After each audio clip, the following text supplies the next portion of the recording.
Shelley Wade. All right, what's fun when we make sure you're in the loop on all the celebrities? And here to catch you up on the hot Hollywood headlines you might have missed over the holiday weekend is Kiss FM radio host Shelley Wade. You guys look gorgeous. Everybody says. We got a pretty party going on. Shelley Wade is one of the country's top radio air personalities. She's based in San Diego. Shelley, thanks for joining me. Hi, Carol. Thanks for having me. Yeah, that's right. It's time to get down here to my sister. Give it up for the gang from the wedding ringer. I was saying to Kevin on the red carpet that the Martin Luther King holiday weekend has turned out to be your weekend, much like Will Smith's weekend with the July 4th weekend. This is Kevin's weekend. It's shaping up. I hope so. Here at the Billboard Women in Music Awards here. You always give me a kiss. With Lady Gaga, who grew up listening to me. No, I was a big fan. I still am.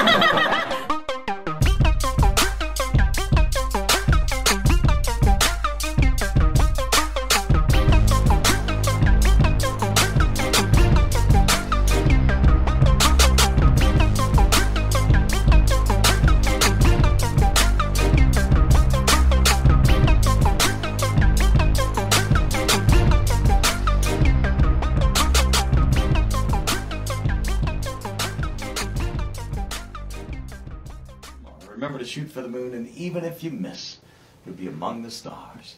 God bless you. Peace.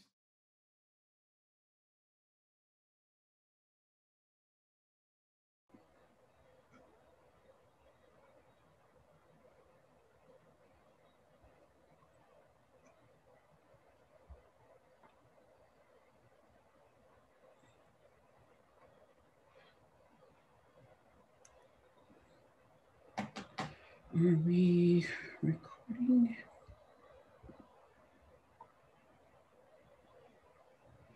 Hi, Donnie. Oh, wait a minute. Let me make sure I can hear you. Okay. Oh, I can. I didn't have to push anything. Hey, Shelley. Hi. How are you? I'm doing well. How are you? I'm doing great. Thank you. I'm so excited that you agreed to do the podcast with me. I'm like, I just want to take this moment in for a second. Oh, man, please. It's an honor to be here with you today. So are you calling me from home? I see a snowman in the background. Yeah. That's my buddy. All my grandkids love that guy. So I keep him in here from like a couple weeks before Christmas till my birthday, which is Saturday. Oh my God, your birthday is coming up. What are you gonna Yeah, 2 days. Huh? What are you gonna do to celebrate? Sit at home, stay out of the way like I've been doing for the last year. I was about to say that I know this, pandemic has been so disruptive for us all. One of the things I love about listening to you most is when I hear you talk about your family, your wife, Pam, your 2 kids, your grandkids. What do you have, 6 now? Yeah. Wow. Yeah. You're up on it. 6. Yeah. No. I love me some Donnie Simpson. So that's great. It's really sweet when you talk about your family. How have you guys been holding up during the pandemic, and how's it affected your life so far? Wait, is this part of the interview? Are we doing it now? We're talking. Yeah. We're just having a conversation. So this is part of it. Yeah. Okay. Cause I was like, me, I'm like, man, save all that. Let's do that for real, for the show. Yeah. Okay, so how has it impacted us? It's hard in some ways. I love my family. I love my grandkids and my daughter and my son, and I just don't get to see them much. Or when I do see them, it's from afar. And I mean, like for Christmas, they did come in the house, but we try to maintain distance and your mask and everything. You try to be as careful as you can. Yeah. But, no hugging and all of that stuff. So that's tough. I mean, all humans want that physical contact, Yeah. And so it's really hard. And I felt so bad for my wife, because we have our youngest grandchild just turned 1. Oh, wow. Last Saturday. Oh, wow. And so for pretty much the whole first year of his life, she couldn't hold him. Aww. So and I said, feel sorry for her because I don't hold them till they turn 6. That's my rule. They're just too fragile. I'm afraid I'll drop them. When they're that little, it's like, oh my God. That's hilarious. Like the day they're born, I'll hold them. She'll prop me up in the corner like I'm a kid, and I'll hold them for like 2 minutes, and then I'm just scared. They're so fragile, So that's tough, But then in some other ways, man, I think about it like the brothers in Detroit used to say, when they're telling us to stay out of the way, I'm like, man, I'm a brother from Detroit. I know how to lay in the cut. It's like we used to say back then, man, it ain't nothing but a thing. I mean, and I don't mean to minimize it in any way. I mean, of course, we got 430,000 people dead now, so, I mean, it's a very serious thing. But I feel very blessed that I can do what I do from home. I think about all the people who have to take those chances. So you have to go to work every day in order to make it. And, and they're around people every day, the healthcare workers, man, that, watch this thing in their hospitals all day, every day, losing patient after patient, and then have to come home and worry that maybe you're bringing this into your household. That's tough. So, when I look at my problem of just staying out of the way, that's easy. That's easy compared to what so many other people have to do. And so you've been doing your show from home for how long? Yeah. How long have you been doing your show from home? Since March. Yeah. I mean, you have how many years has it been since you've been in radio now? I know over 50 years. What's the exact This number? is my 52nd year. Wow. I started in 1969, me and the Jackson 5. Wow. So, I have to imagine, Donnie, that this is probably the most disruptive it's been for your radio career, right? You've never had to be away from the studio for that? Well, at least the station for that long, right? No, we never had to do that, of course, and it's cool though. It's I like that when I finish, the only traffic is if I run into Pam in the hallway. That's traffic. And that's not a bad traffic jam. No, it's not. It's good looking traffic, So, but so it's cool. It's convenient. I just go upstairs to my other office and do it. So that's cool. But the thing that I miss is that personal contact of being in the studio. You can't see facial expressions and stuff. It's like they wanted to do it via FaceTime. And I was like, nah, I don't want to do that. I haven't had my hair cut in 3 months, 6 months. That's why I got my Detroit Lions cap on now. Don't want you to see my afro. So I miss that. And so much of the show for me, the way we do it now, in order for us to have conversation, I can't hear the music. Oh, yeah. So it's muted while we're talking. But I want that because so much of the show comes from us sitting there talking, and I go, oh, wow, don't say nothing else. Let's use that. That's really good. Let's use this. Yeah. Let's do this. That's how the show happens for me. Yeah. But by the same token, it also happens like that musically for me. That I'm sitting there and I'm grooving, and it's like, whatever's playing, and I'm going like, wow, it'd be really nice right here. Psh, man, let's do Golden Lady, Stevie. Whatever. I'm a look out the window kind of guy. I've always been like that. I want to feel the day because every day is different. And I hope that doesn't sound weird, but it is. Every day is different. Computers can't program music for today. Only humans can feel the day. There's a spirit that exists that we're all connected to. I remember back in the day when I was at KISS many years ago, doing mornings, and once an hour, we were in the basement, and it's a very nice basement. It was owned by NBC, so I don't mean to make it sound like when like the Basement in the Temptations movie, but once an hour, I used to get up and go outside and walk around the building to feel the day. Yeah, because there's certain songs I'll play on a nice sunny day that I won't, it's just, I'm that kind of guy. So that is the problem for me. Being in a studio, I get both. We get to sit there and talk, and I get to hear the music. Sometimes I'm taken too far away from the music, and I don't like that. You know, that's a big part of what I do. You know, I've always felt that it starts there for me. I'm a music guy. Yeah. You know, and I'm a DJ. You know, I'm a DJ. You know, I mean, I know we went through all these changes. People wanted to, you know, I'm a air personality, a radio person, you know, whatever, man. People on the street call you a DJ. You know, and I know it's different now because you get real DJs to do that thing. I can't. Sticky DJs. Man, I can't do that. I grew up in a record shop. My mom would kill me if she heard me scratching records. You're scratching that record on purpose? Right, what? All I can do is play one for you. I'll play this song in its entirety, then play another one. That's the kind of DJ I am. Donnie, was that the digging through the crates thing? Oh, yeah, man. Digging through the crates. Always been like that, you know. And I was talking with a friend about this yesterday, just how blessed I am that I still get to dig through the crates, you know, that no one gets to do that anymore. And that's sad to me that jocks don't have freedom. You know, I'm not sure if a lot of radio people who might be, you know, listening or watching us right now realize that you actually still get to choose your own music. That is unheard of. Oh, I know. It's non-existent. It's what a wonderful thing to be able to do. I know.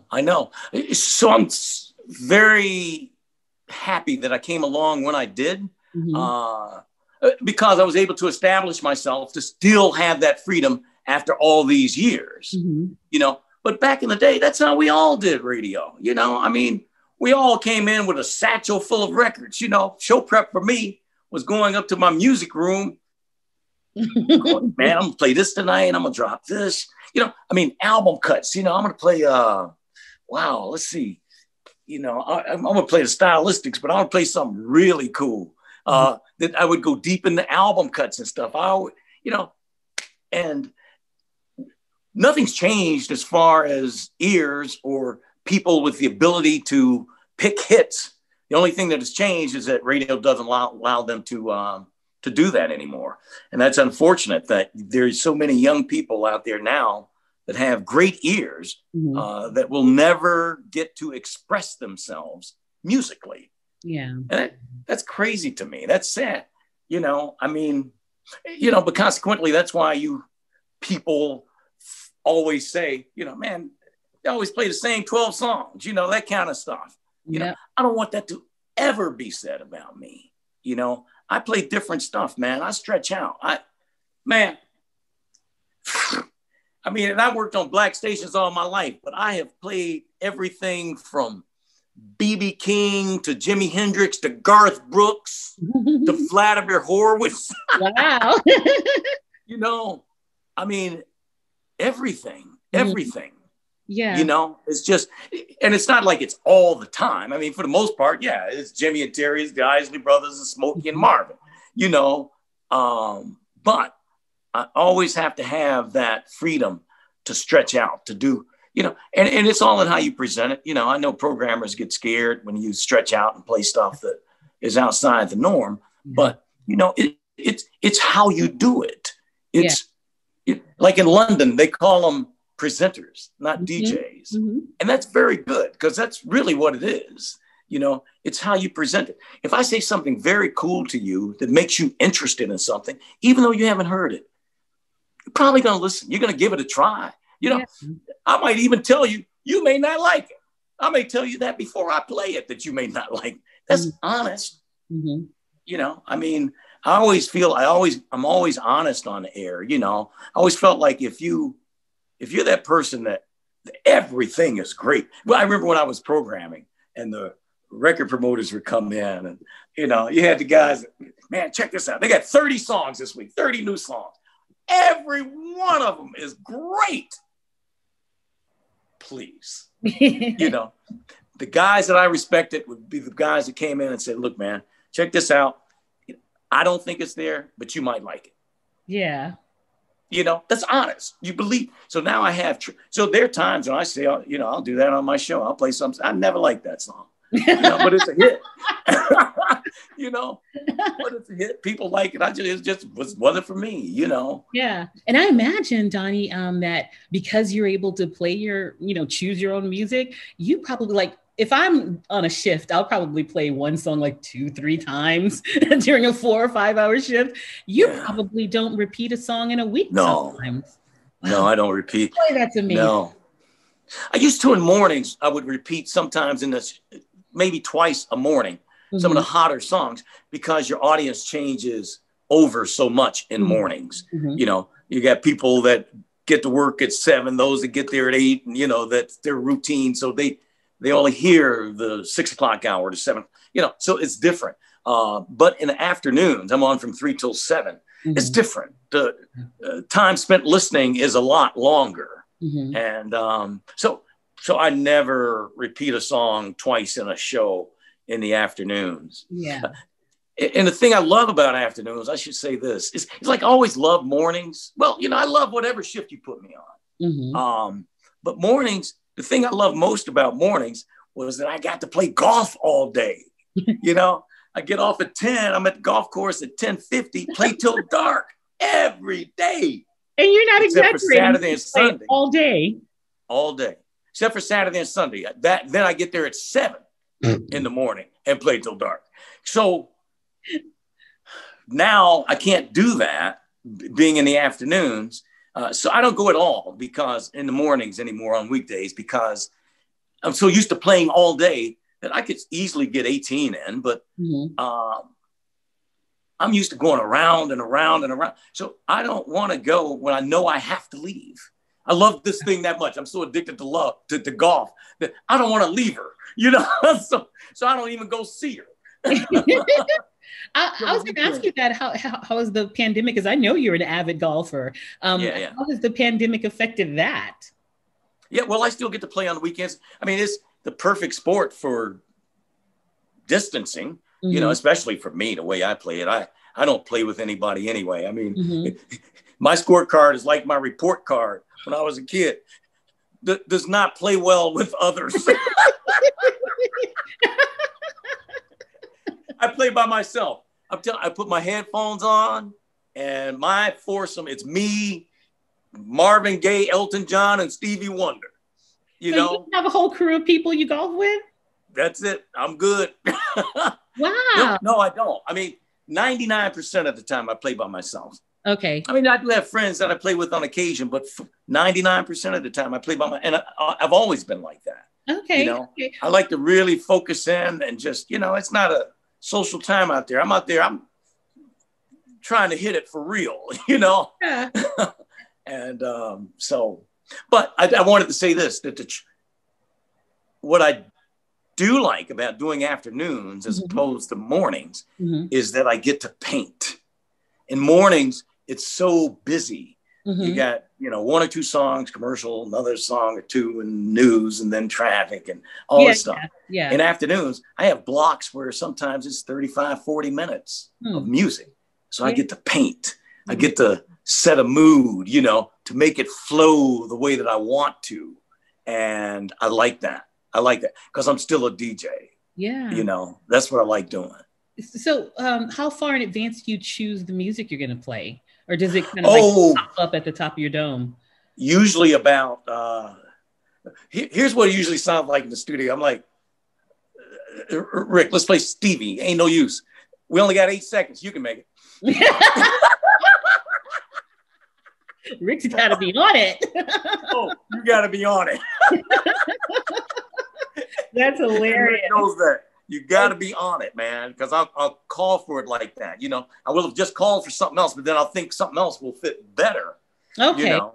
So you're just kind of like a jazz musician, kind of improvising, you know, and totally. You're not like ahead of time, like I'm going to play this today, you know? Okay. No, totally doming, 100%. Just boom, let's do this right now. Let's, you know, maybe something in a song that triggered a thought about another one, or something that I wanted to say, or something we just said in the studio that I think maybe, well, you know, a song would set this up, you know, just whatever.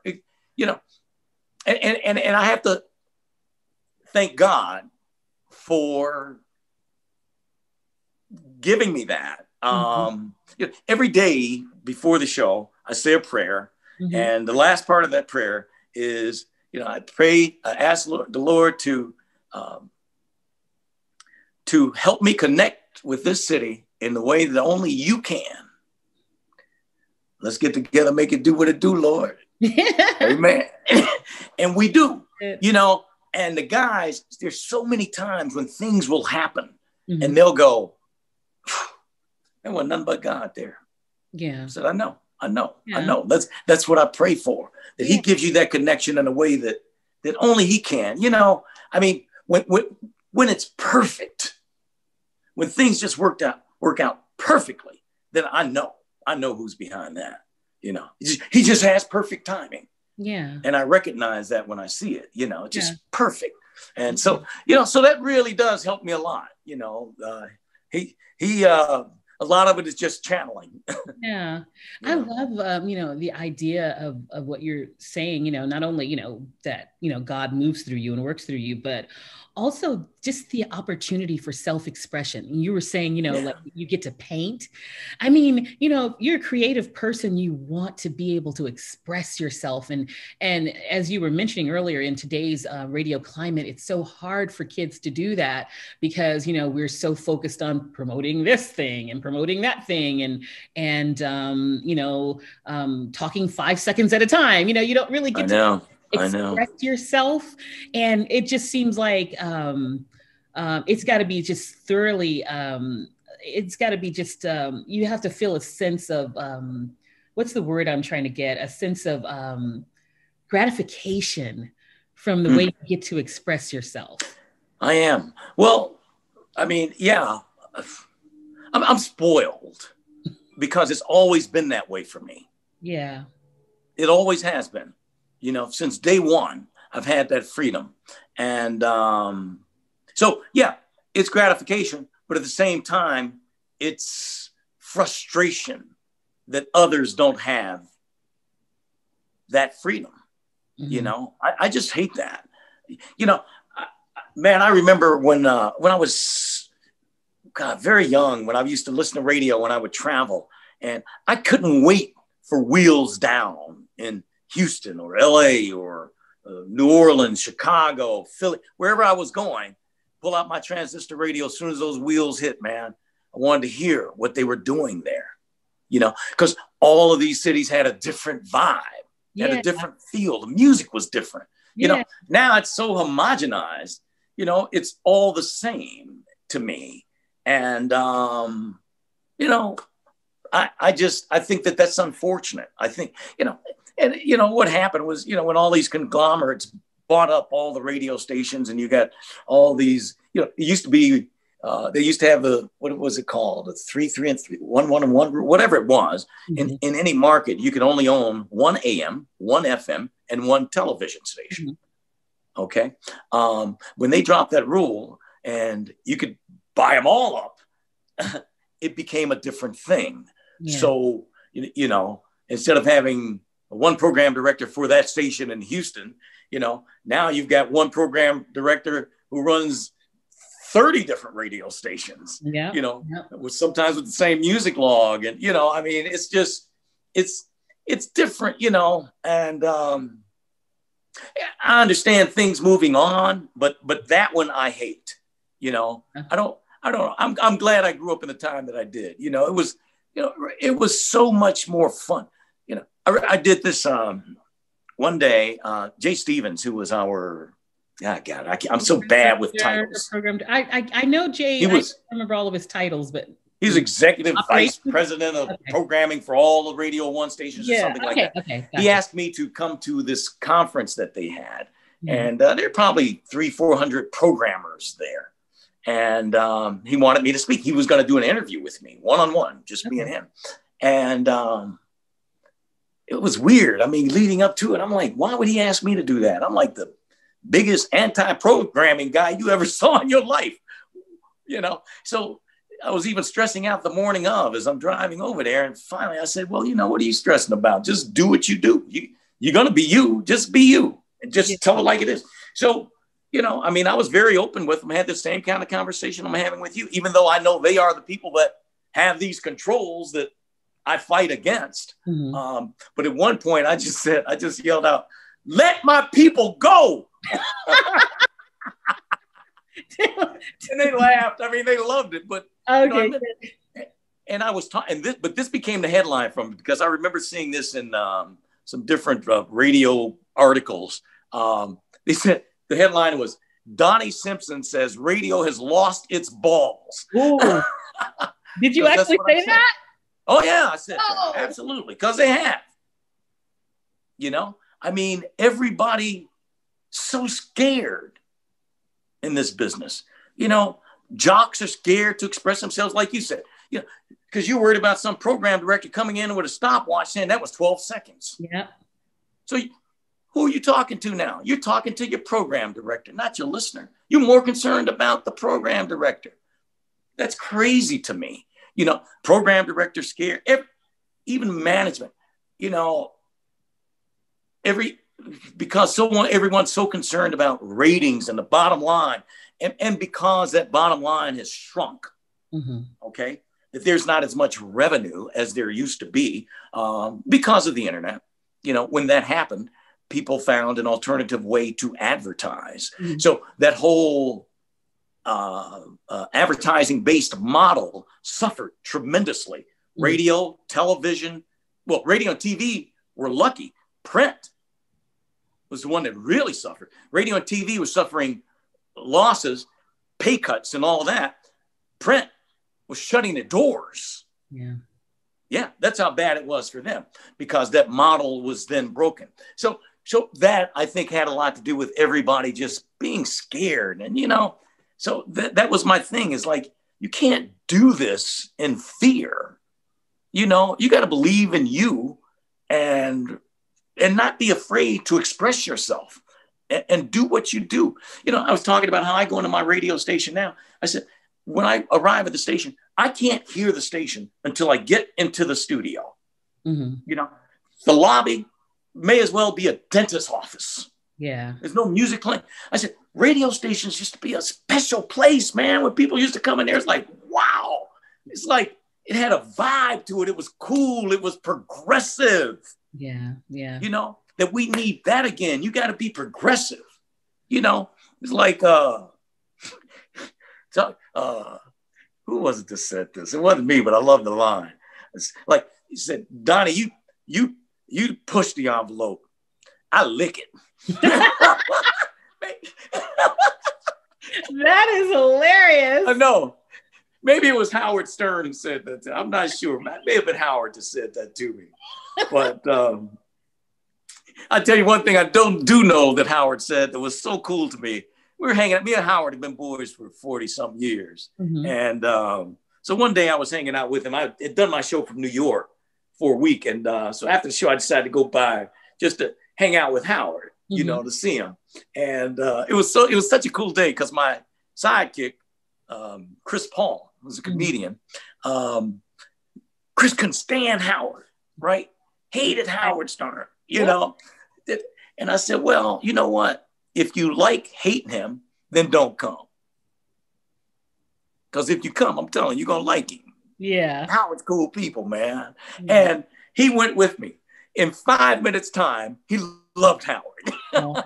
He loved Howard. But in that conversation, one thing Howard was saying, Howard said, "Donnie, isn't it amazing that these people pay you all this money to do this and then want to tell you how to do it?" I said, ain't that the truth? Say that again. But you know what, Shelley, I'm telling you, again, I'm spoiled. I'm blessed. They don't bother me. Yeah. They don't bother me. I don't have meetings. That's the way I have it set up. That's the way it has to be structured for me to operate. I do what I do. I do what I do. If it doesn't work for you anymore, let me know. I'll grab my records and go home. I'm done, you know. And I did that for 5.5 years. I know you went on retirement. It's like, what? Yeah. Well, that was the issue. You know, that was the issue. Okay. That was all these years, you want to take control of my show. I mean, It says in my contract, every one of them, what happens during these 4 hours is up to me. Period. Love that. You know, so you're saying you don't have ear check sessions with your programmer? No. You know, and I'm glad. I mean, I'm blessed that I don't have to do that. I just, I don't know. I couldn't even imagine that. I just couldn't imagine it. It's you know, so I don't know. You know, you may be able to tell me how to do something better. I don't know. Nobody can tell you how to do Donnie better. You know that. Well, see, that's it right there, Shelley. That's it right there. That. You know, I don't consider myself the greatest, but I do consider myself the best version of me. You know, I mean, you know, nobody can do this. You know, I always felt like there were 1,000 people out there waiting to take my job. That 500 of them are just as good as I am. The other 500 are better. The only thing I can beat them all at is being me. Yeah. You can't beat me doing that. Yeah. So I be me, you know, and so, you know, every day, I mean, the first thing I pray for in that prayer I told you about is to make me great, that I want to be great. I always want to be great, that everything I'm connected with, I want to be great. But that does not mean perfect. You know, I don't have to be perfect. I do have to be me. Yeah. That's the thing that really connects. I mean, there's so many days where there are things that, you know, I'll leave going, God, that was really bad. That was, you know, I don't like that. I don't like this. But I had a great time. Overall, the show felt fantastic. You know, we're good, you know. I remember having this conversation with Frankie Beverly about how he said with music, you know, that there's so many times that, you know, he'll leave something in a record that when he used to make records. It's been a while, Frankie. That he knew that he didn't like, that was wrong. But if the overall feel of the song is right, then you leave it. It's just, it ain't that important. The feel is what's important, you know. And I'm a feel kind of guy. So that's, you know, so that's the way I feel about it. But, you know, Shelley, even when I was a program director, man, I'm telling Jocks would have loved working for me. Yeah. No hotlining, you know, and for those watching who may not know, that's when the program director has own private number. It's a hotline. So, I mean, it even lights up in case you're talking on the mic. So, you know, you're getting checked on something today. Yeah. Right. And, which is the worst thing, because you don't need anyone calling you and interrupting you during the show, breaking your flow, you know? Well, that's the way I felt about it, Shelley. I would never hotline my job. Never once did I do that. If I called you during your show, the conversation would be like this generally. Yo, Kevin, what's up, man? How you doing? Good. Cool. Man, I just haven't seen you in a while, man. I just want to call and say, what's up? Aww. You good? Yeah, I'm good, man. I'm good. All right, man. Love you, bro. All right, baby. Later. I love that. That's it. You know, I would hear things that were wrong, but for me to call you and check you, there's no one who knows it was wrong more than you. You know that more than me. Yeah. You know, and you feel bad about it. You know, so, but when I call you, then now, like I said earlier, you're talking to me.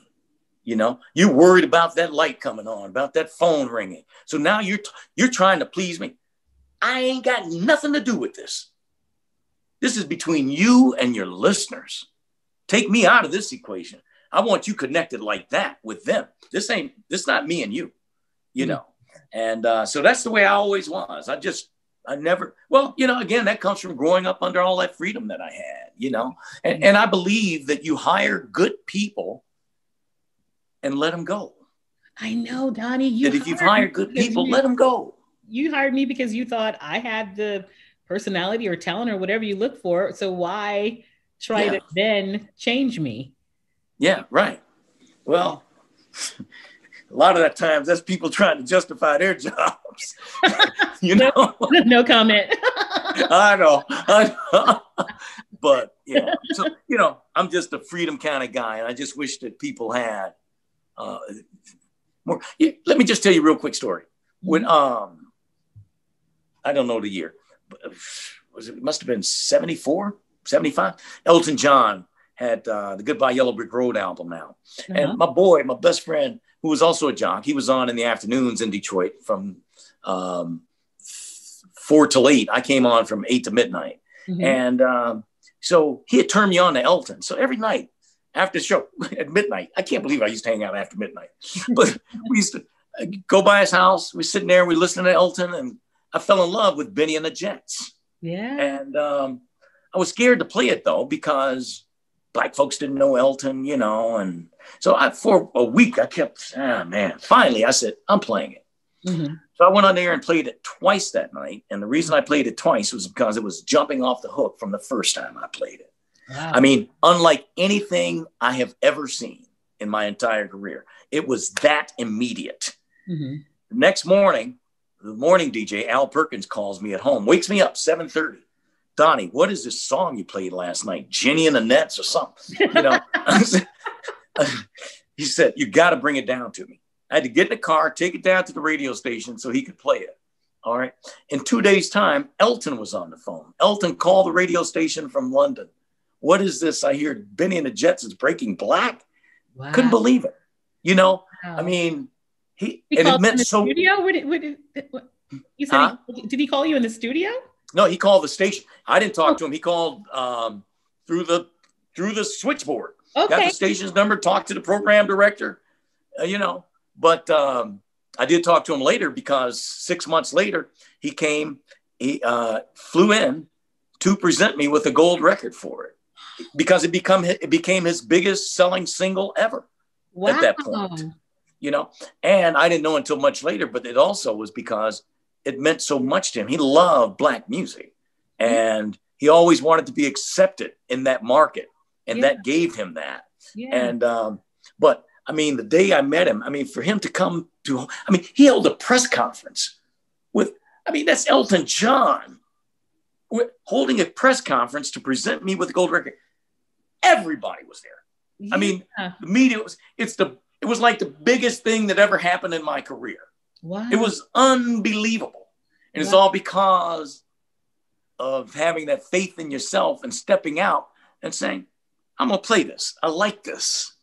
You know, so I tell that story only to say this, that when I think about it, it saddens me because people today don't get that opportunity. Yeah. You know, that you don't get an opportunity, you know, to do what you do, you know, to me, that's part of being a DJ. I'm supposed to expose you to different stuff. You know, check this out, you know? So, you know. So, yeah, that was really big for me. We hung out for 3 days. I mean, Elton was my boy. Really? Oh, yeah. So I'm just realizing through the whole conversation so far, we've been talking radio. There's a whole segment of your fans, Donnie, that they probably didn't even know you did. Let me just say this. When I told my family that you had chosen me for the voice of your new syndicated show, and we'll talk about that later, my brother was like, is Donnie Simpson still doing stuff? And I was like, it occurred to me, you know, because I know I've told you already that you were one of the biggest influences on my media career.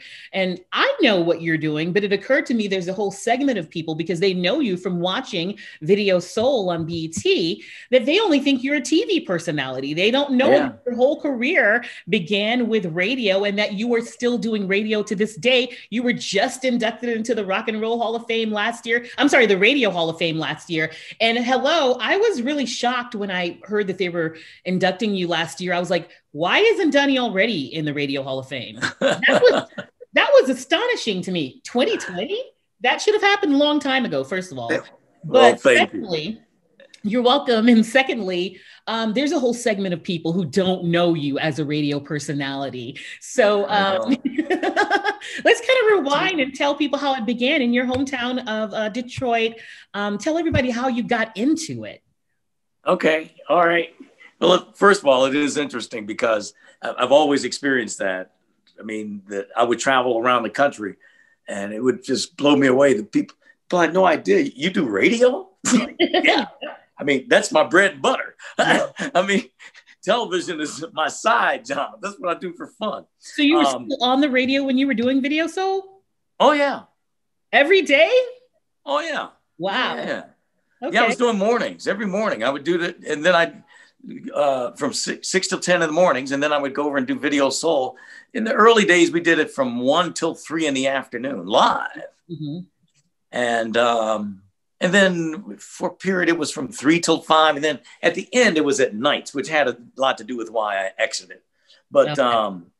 A lot of people had no idea you were doing radio and I know, TV I know. And it's so funny because, again, that was my bread and butter, you know, that, yeah. So anyway, for me, I started in 1969, as I said, the year the Jackson 5 started. And great year. That was the year of Woodstock. That was the year the man stepped foot on the moon. Great year. That's right. Donnie Simpson started his career. That's right. And the Miracle Mets for the baseball fans.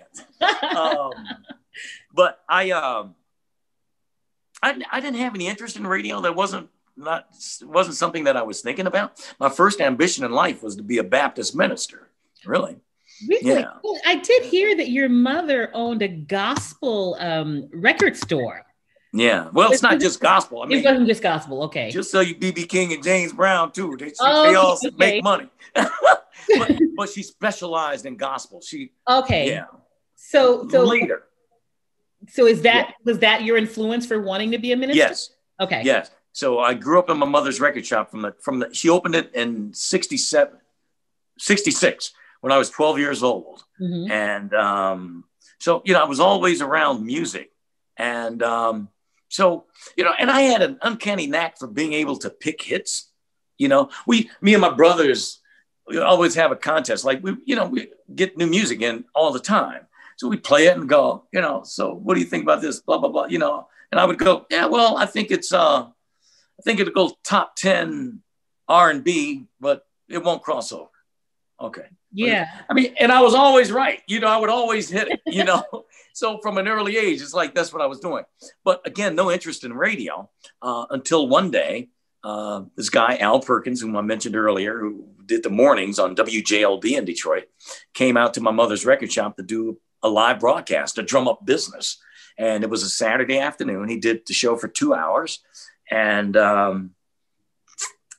he invited me into the booth. It was like a portable, huge truck that drove up with, you know, glass paneled studio. And so I went in and he let me announce the specials.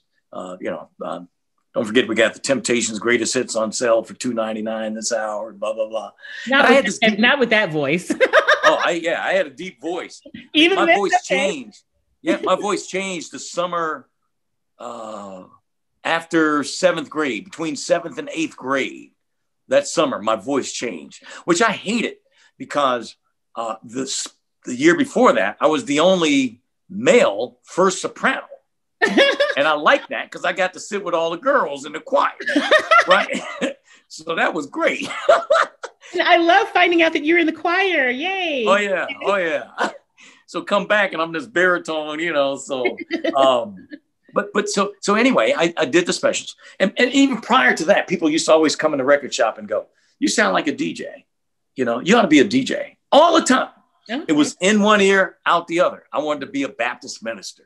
Inspired by the Reverend Cleophas Robinson of St. Louis, Missouri, who used to come to our church once a year and do a revival, you know, and I just loved him. Yeah. And so this day I do that. And then people came in because they heard me on the radio. Man, I heard you on the radio. You sound just like a DJ. I was like, wow. So it started registering, right? So, but the thing that really triggered it was I'm in that booth looking at Al. He's got his headphones on. And he's grooving to the music, man. I'm sitting there, I'm looking up like, man, I could do that. I could do that. And I fell in love with radio that day. Okay. That day, from that moment, just watching him.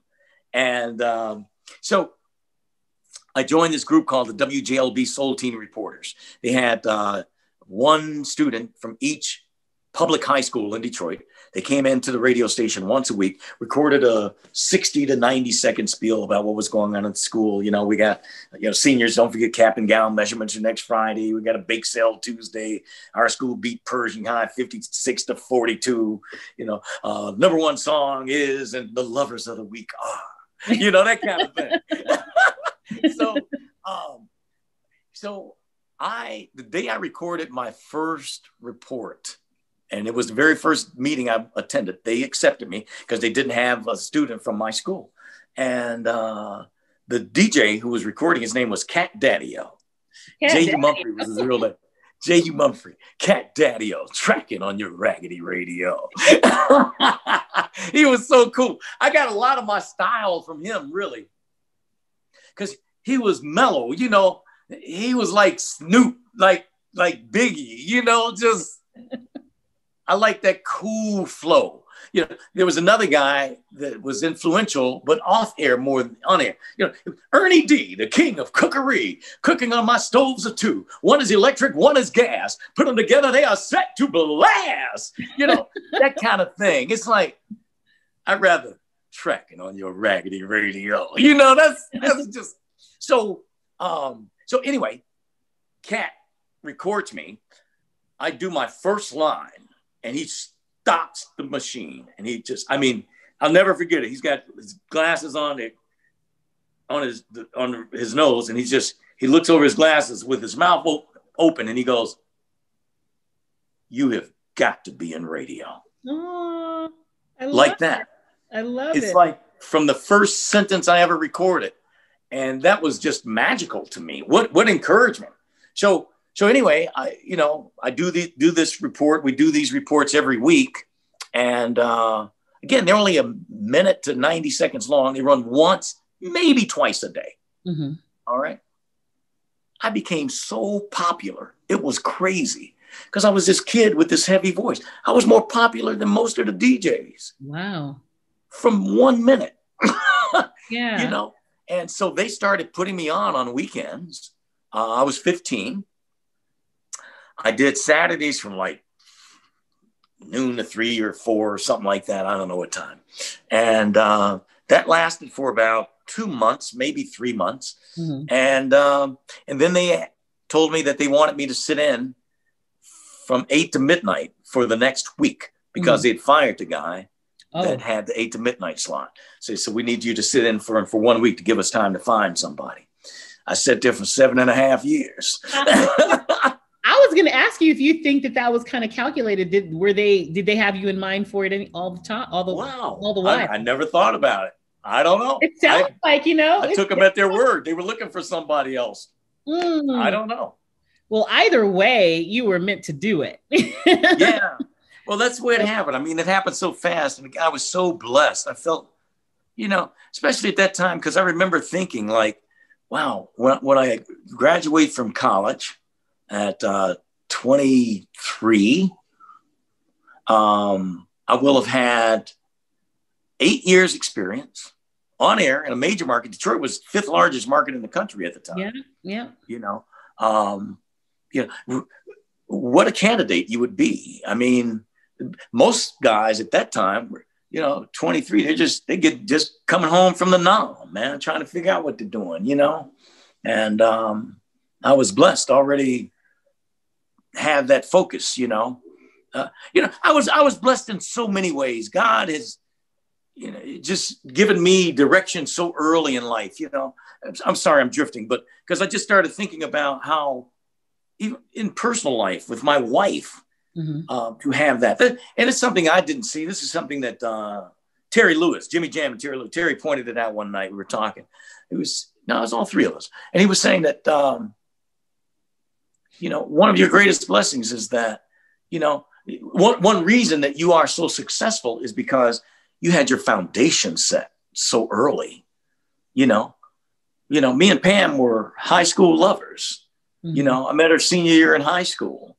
And we've been together ever since, so through college. Kind of stable, and sorry to interrupt you, but that kind of stable relationship, you don't find that a lot in entertainment, where it's that long lasting, that kind of longevity.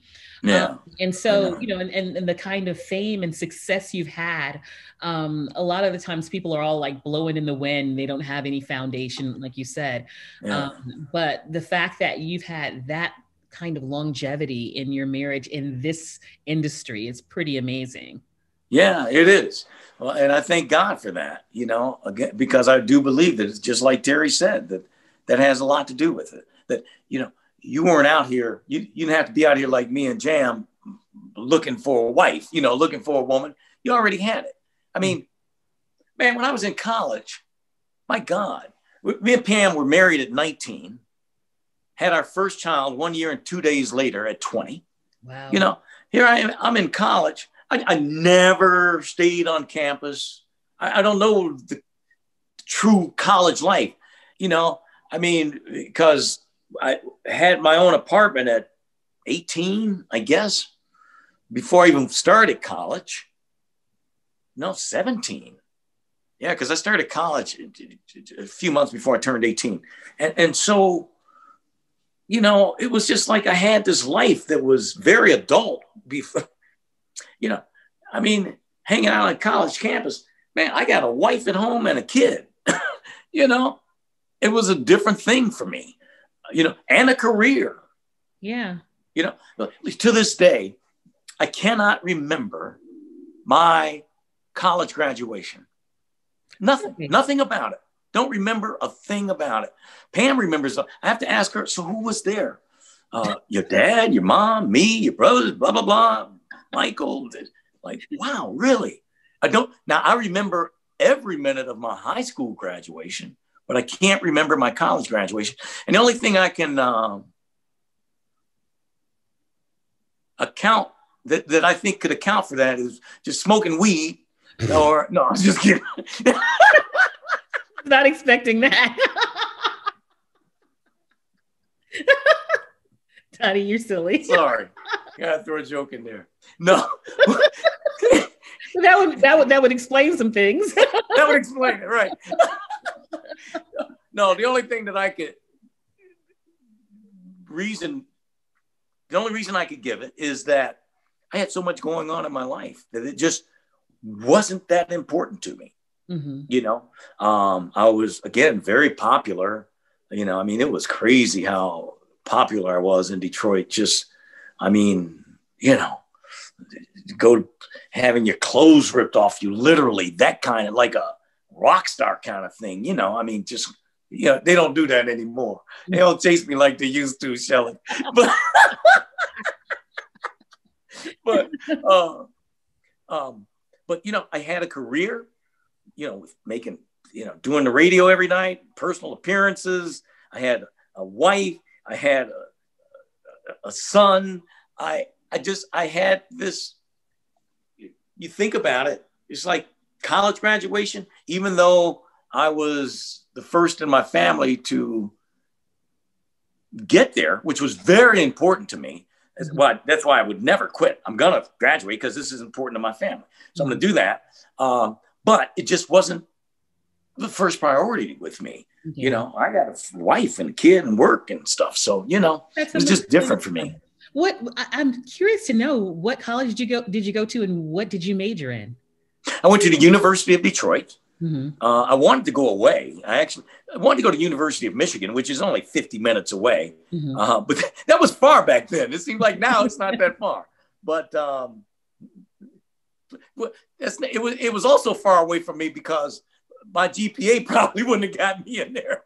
You know, I was a pretty good student.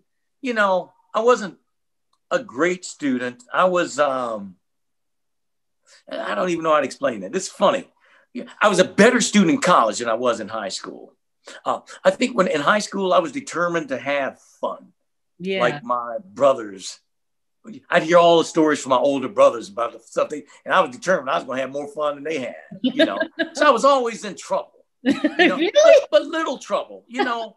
It was nothing to get kicked out or anything like that, but just enough to be sent to the principal's office. You know, just always up to no good sometimes. Always up to no good. You know, but I did straighten out in high school, actually, because of a counselor who suggested I was in trouble. had my mother up there. So we sitting there talking. He said, well, why don't you get involved in something else? Maybe, I don't know what it might be, football, a chess club, or whatever it might be. So you have another reason to be here. And I took that to heart and joined the drama department. And had the lead in the first 2 plays. I was, no, that's not true. The second 2. So you must have been really good actor. Yeah, I was okay. I thought, I was really good. As a matter of fact, I would have pursued that. But, I look at the people like Denzel and Jamie Foxx and Meryl Streep and all the attention they get. I don't want all that, so that's why I didn't do all that. you do get all that attention, Donnie. Yeah, I don't want all that. So what did you major in? Oh, I majored in radio and TV. Okay. Yeah, which is what I was doing already. You already But it was very helpful to me. I learned a lot. As a matter of fact, I was talking about this on the air the other day, that I remember one specific moment that was significant to me when my voice and diction professor came up to me in the hall.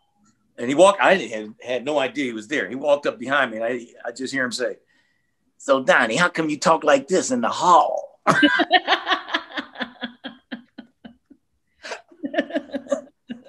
And it was so funny, but it was a significant moment because I learned through him who taught me voice and diction, who taught me to use my diaphragm like a singer. Okay. That has to be consistent, that you have to practice. It's like hitting a backhand in tennis. You have to practice it so much that you don't know any other way to hit it. Mm-hmm. And so that was significant to me. But it was also significant for this reason, Shelley, and I'm sure you'll appreciate this, because so many of us, because you speak well, get criticism from Black folks. You sound like you white, or you trying to sound white, that kind of stuff, and you have to be able to. And I would have this conversation when I would talk to students in schools, that you have to push past that. It's not trying to speak white, it's trying to speak right, and that you don't have to talk like this from your throat to be cool. Yeah, you can talk from your diaphragm and still be cool. If that's who you are, if you're cool, you're cool, Yeah. And so those were significant lessons that I learned. So, while I have no doubt that the experience that I had from being on air for all those years would far exceed what the benefits that college could give me. Mm-hmm.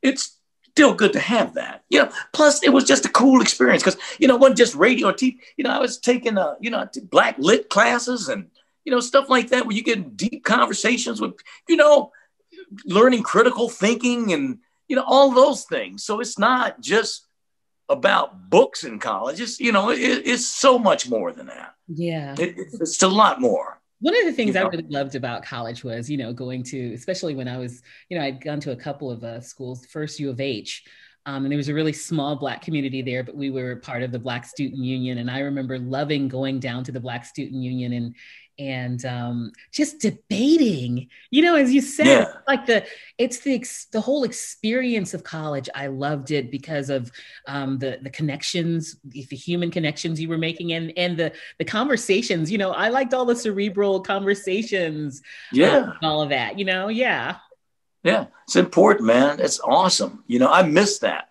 To this day, I miss school. Yeah. I loved school. I really did. I absolutely loved school, especially when I got to college. Even in high school, it was, I was like, it's funny because I used to be in trouble all the time while you would see me in the principal's office. Then later in high school, it was because I was so involved. I was so engaged.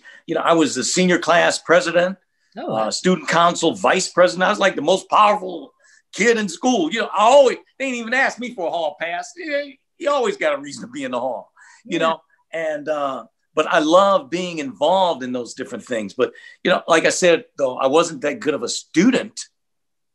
Because I didn't learn how to study until I was in college. Okay. You know, I don't know. I guess it just came kind of easy. Mm-hmm. Didn't have to really apply yourself, you know, to me. But in college, man, what an awakening. I'll never forget it. My first semester, and I had one of my classes was world studies. And I had this Russian teacher who, I mean, he had that big hat. I mean, he didn't have it, but you could just see it. It was just like, he was so Russian, right? Mm-hmm. And whatever that means. I hope that's not racist, but he was so Russian.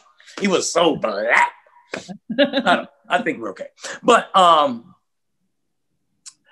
first test, all right, he comes in with the results and he says, okay, first test, you didn't do so well.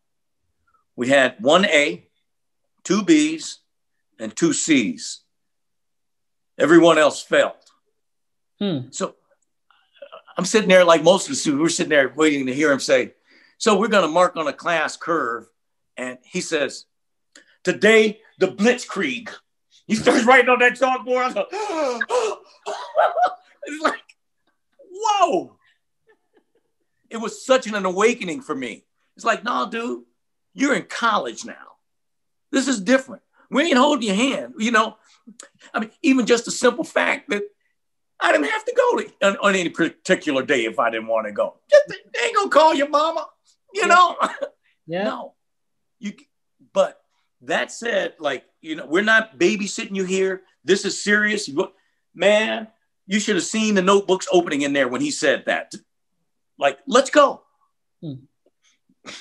I ended up getting a B in the class, but I mean, I would take so many notes, you know, but it was just a great lesson, you know. I mean, you got to be serious about it. Yeah. You know, but what were you saying? So what were you saying? I was just gonna say it's just a great memory for me now. As frightening as it was in that moment, you know, all these things teach you and make you, you know, a part of who you become. Yeah. You know, one of my favorite ways to study in college, because I'm such an auditory person like you know, I've always, you know, loved music. And so I would read all of my lessons into a tape and listen to them over and over. And that's how I would study and you know, commit stuff to memory, you know, so that when I took when I was taking a test, I would just remember hearing it, you know. Wow, that's good. That was an effective way for me to study because I'm such an auditory person, you know? Yeah. Yeah. I used to have to study during my show. Really? Oh, yeah. I had to. I had no choice. I mean, I was taking, if you remember a couple semesters, I was taking 18 hours, you know? And I got a wife and a kid at home. And so I got to the point where I could read 60 pages of a book during my show. Wow. You know? And, you know, I think back on it now, it's like, it's what I had to do. I couldn't imagine doing that now because I feel like that would be taking me away from the show. But it's what I had to do at the time. You know, it's the only time I had, you know, I have to thank my wife. Pam got me through college. I couldn't type. Mm-hmm. And so I would write, I still can't, but I would write everything and Pam typed everything for me. Aww. I mean, you guys are really a team. Oh man, totally, man. I would be there asleep. To this day, man, I just feel like I owe her so much because of that. Because, you know, here I am, I'm asleep. She might wake me up. What's this word? Because she couldn't make out something. What is this? I don't know what this is. She's still typing 3:34, 5 in the morning, trying to get my paper ready. You know, that's awesome, man. And, you know, and to have somebody early like that, you know, is there because of you. It's not because of your success. You know, she's been with me since I was making $100 a week. She wasn't there for no money. There was no money. Yeah. You know, that's just nice. You know, it's just, yeah. It's and this is the coolest thing. Or on Video Soul, she was with you before all of that. All of that, man. And this is the coolest thing to me is to now see my high school sweetheart in the role of grandmother. To have seen that much of someone's life is awesome. Yeah. And she's so good at it. Yeah. you know, so I love that. I love having somebody ride shotgun with me through this journey, you know. Yeah. That's just cool. Yeah. Getting back to radio, Donnie, you know, it's so interesting to me. You know, you started your career in your hometown, and you said you did that for about 7 or 8 years. And then Washington, D.C. came calling, and you've been on air for Washington, D.C. for most of your adult life. And I would have to say that, and you're on air in Washington, D.C. now, by the way, but I would have to say a talent of such magnitude. I'm sure stations in huger markets wanted to hire you. What made you stay in DC? And what, if you don't mind sharing, are some of the gigs that you passed on? Because I know other people wanted to hire you. You can't convince me nobody else wanted to hire you. Yeah, well, I mean, I'll just give you one. I mean, New York. I'm sure. Yeah. But it was weird. It was weird. It was when KISS first happened, and I was programming it. And KISS in DC. Yeah, WKYS. And we had just rocketed to the top. I mean, it was crazy. We went from 16th place to #1 in 9 months. I mean, just boom. Yeah. When I started programming it. And, you know, so I got this call. I don't know how long after. It had to be within about a year or two after that. The station had been successful for a while. Mm-hmm. And I got a call inquiring about coming to New York to program WKTU. And I don't know if you know that story. KTU was a beast.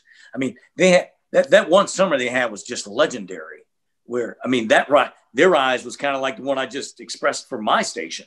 Mm-hmm. I mean, where that just one summer, it was like you couldn't hear anything else in New York.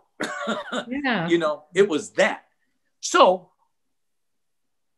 that was part of what made me think this strange. Okay. Why would you want to make these changes when you are this hugely successful station? Why would you want to bring me in as a host and programmer? And, you know, It didn't make sense to me. It just didn't make sense. I felt like something was wrong there.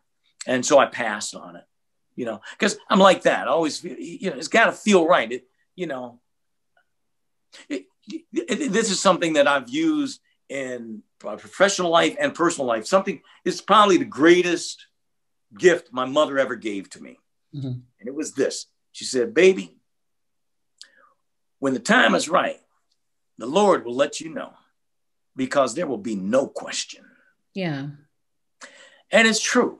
You can, I mean, you suffer through decisions and stuff, man, that are hard, but I'm telling you, I don't care what they are. At some point, that moment comes when it becomes crystal clear what you are to do. It always comes. It's inevitable. And so I had too many questions. So I passed on it for that reason. Now, I found out a year or so later what it was. The reason was that there was a woman, my station was owned by NBC. There was a woman in corporate who was part of the group that was buying WKTU, but she could not be involved because it's conflict of interest kind of thing. She could never come forward and tell me that this was coming through her, that this was the reason. If I'd known that, I would have gone. Okay. Wow. Okay. Yeah. If I'd known that, I would have gone. But, you know, I mean, because New York, it's like, wow, you know, that's, I don't know, you know, but I say this too, Shelley, you know, God doesn't make any mistakes. Mm-hmm. I didn't go because he didn't want me there. And had I gone, BET wouldn't have happened for me, maybe. Oh, you know? That was before Video Soul. Yeah, this is before Video Soul. Okay. Yeah. Wow. Yeah. No, and DC is such a wonderful place. You know, I'm not surprised that you're there, but I just always wonder why you stay there for the rest of your career after getting there. Because I know, again, with a talent of your magnitude, people in other places would want to hire you. And so I just was curious as to why you decided to stay. And so it's good to know. Yeah. You know, plus, you know, I never wanted to be one of those moving jocks, you know. I mean, you know him. I mean, I've talked to I remember the guy who was programming the station before me, KISS. He couldn't remember if that was his 27th or 28th station. Yeah. You know, man, I got a wife and kids. I need to know what time Andy Griffith comes on. I don't want, you know, I don't want all that movement in my life. You know, I just don't. It's not me. That's not who I am. And so it was important for me. You know, DC was a great place to raise my family, you know, for my kids, man. So I have no regrets that it happened the way it did, you know. And then as luck would have it, BET happens out of here. You know, look what that, you know, and still we need to get to television. It's so amazing to me. This, you know, I was working on a book, and it's like day after day would have these discussions with a woman who was helping me to write it. And I said, God, it's like always radio stories, radio stories, radio stories. It's like this other career doesn't even exist at times. But as we got to it and thought and really talked about it, it's like, it's pretty fascinating that when it's all said and done, that your story really is a TV story, not a radio story, because of what BET represents, you know, and that you were the face of it. And, you know, that, I mean, it was so hugely significant in the Black community, BET, you know. So again, radio career has been great, but that thing, man, you know, and it's funny how, you know, in anything, you just do what you do. You don't think about how it fits into history or, you know, man, you just do your job, you know. You're not strategically, I'm going to do this. Please, you don't think about that stuff, man. And, but then because we were working on this book, I was forced to talk about it and to think about it. And it's like, wow, it's pretty heavy, you know. And then you look at the things that people say about it. And, you know, it's just, it represents an incredible piece of my life, of my career, you know, this, you know, and I started not to even do it. I mean, I've always been very protective of image. It's all I have to sell. You know, I can't give you 20 rebounds a night. You know, I can't catch 13 passes. You know, all I am is image. So I'm very protective of it.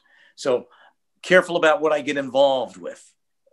And like I said earlier, everything I do, I want it to be great. So I need to be careful.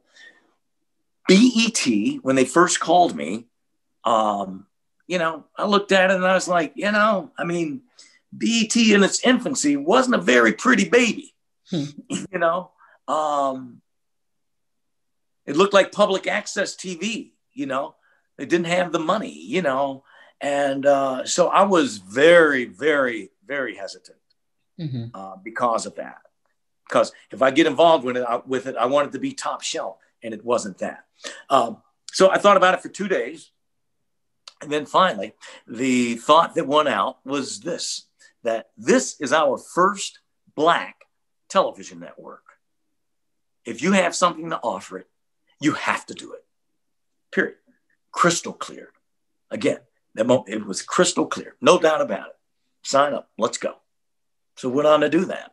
And, you know, for me now, all these years later, to have Bob Johnson say that, you know, there were many days. I mean, I've heard him tell this story so many times publicly about how there were many days that we honestly didn't think we were going to make it.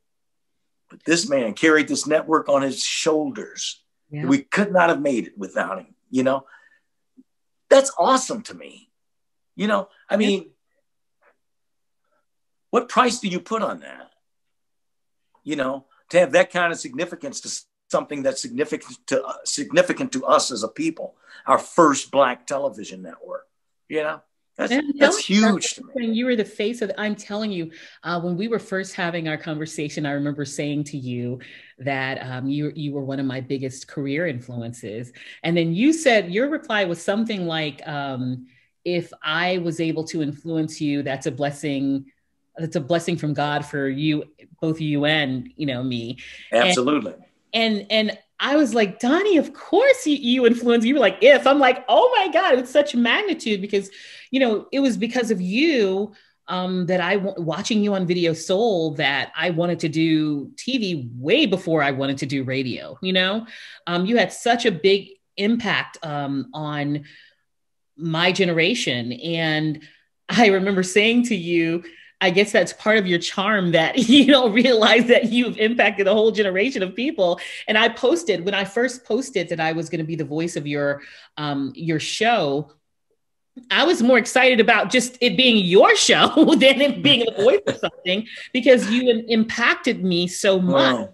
And then I posted it, and I can't tell you how many of my Facebook friends were commenting because it wasn't about me. It was because I was doing your show. Wow. We're all like, oh my God, Donnie, people love you so much because you had such an impact on our lives, And so you really have to, I know that you try not to be, try not to internalize that stuff too much because you don't want to be egotistical, but you really have to really take that in and accept it. And not only did you impact us, but you did it in such a powerful way, in a positive way.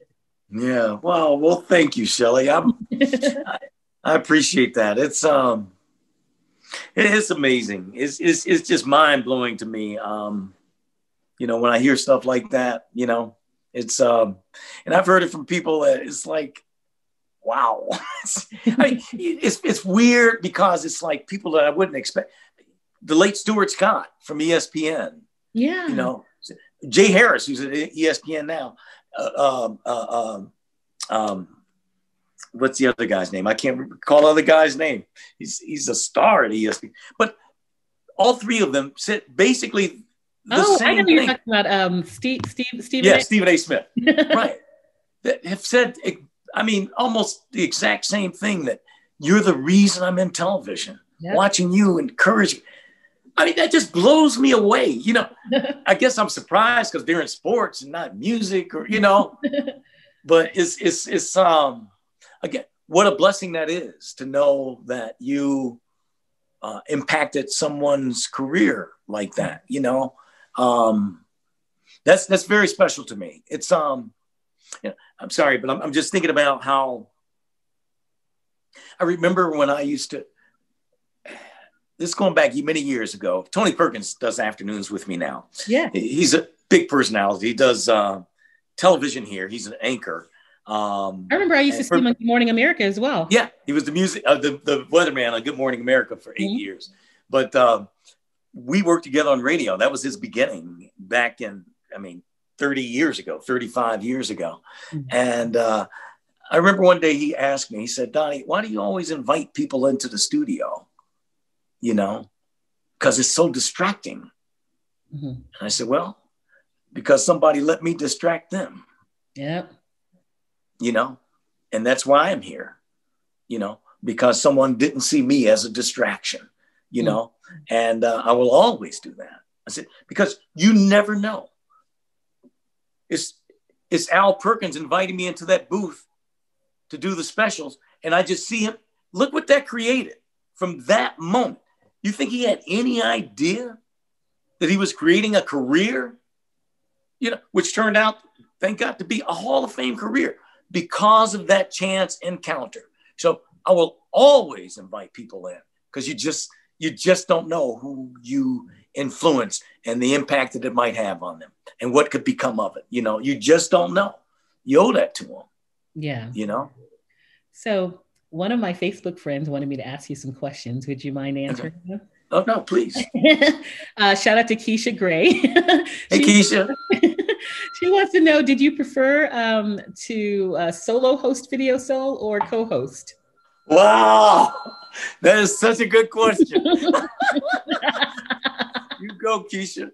Well, you know what? I believe in being totally honest. So I will say this, that I love Sherry Carter, loved working with Sherry. Mm-hmm. But I thought the golden years of Video Soul were the solo years. Yeah. That for me, it was different. it just was.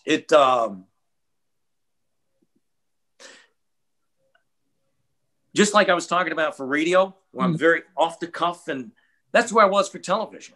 Same thing. Every day I had a script. Every day I didn't read it.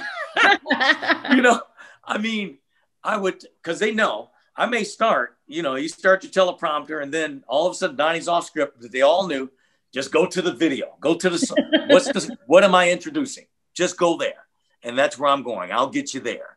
But once Sherry came on the show, I couldn't do that. Yeah. So it became very regimented to me. I felt like it was this real cool vibe before. Once that happened, it became like Entertainment Tonight or PM Magazine or something. It's hi, I'm Donnie Simpson. Welcome to Video Soul. And I'm Sherry Kern. And tonight we have such and such and such and such and such and such. Oh, yeah. I hated that. Yeah. I hated that. So that's just the intro. But then the segments we would generally, I think we did them solo. I'm not sure how it worked now. But, I'm just being honest. I mean, I definitely preferred the years when it was solo. It's hard to freelance with two. Yeah. It's just hard. It just is. Yeah. It just, and then you're searching for that chemistry.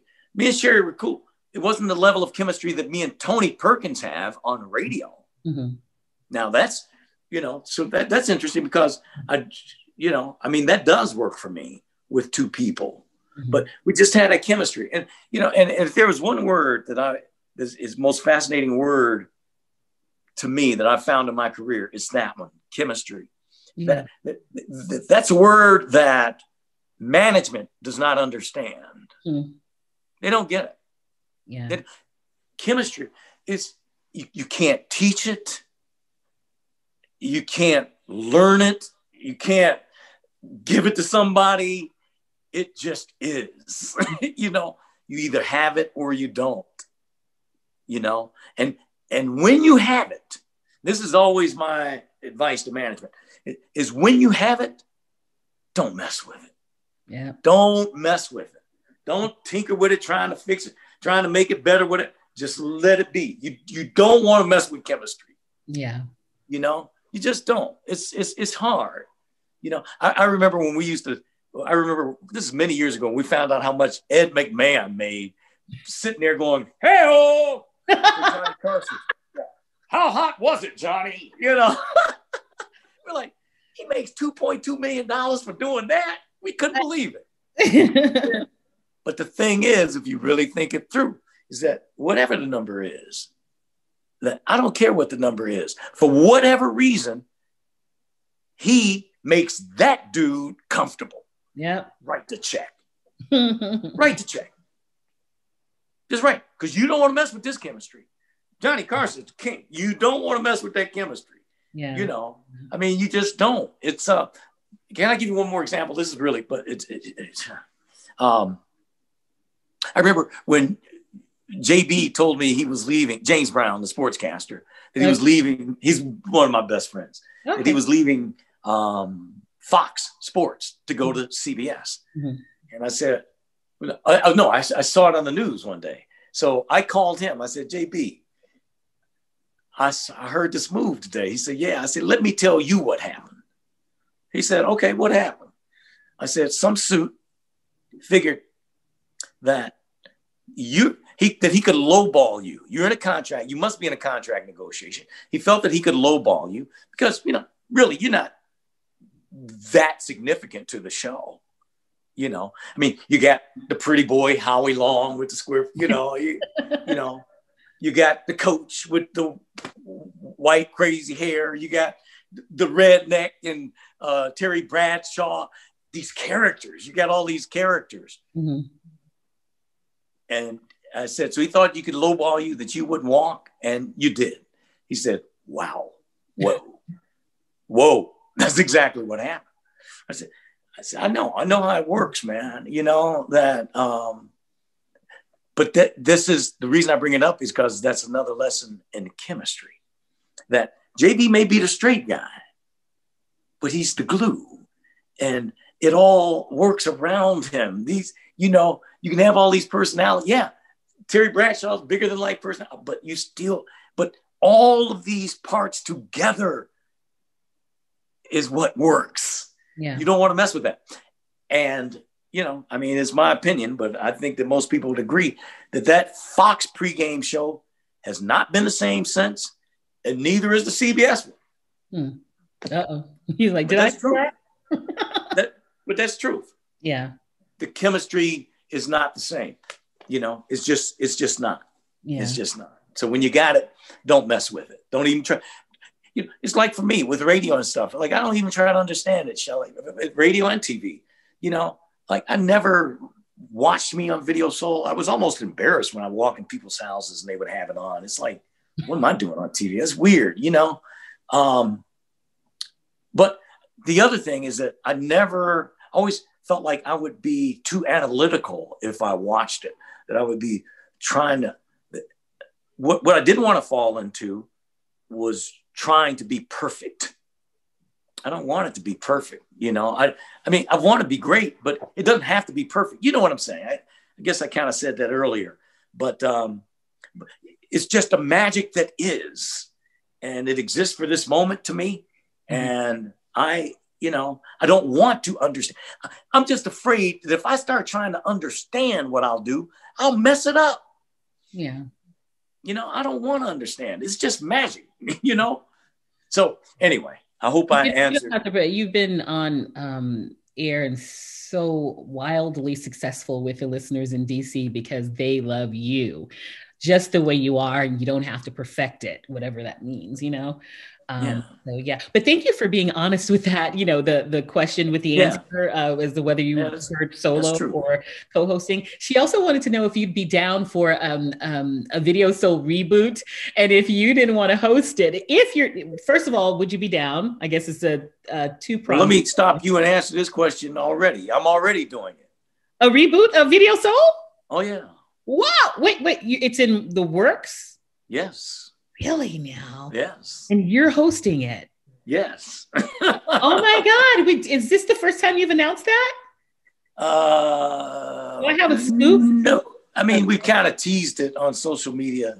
Okay. And when is it going to air? Well, we're working that out now. Oh my God. I love that. We have some folks interested, and we're trying to work out that agreement now. Love. Yeah, but I'm very, very excited about it. We've already done 6 shows, as a matter of fact. Love that. Yeah. So, because I wanted to go in with it packaged. This is a very interesting time. For me, it's about owning me now.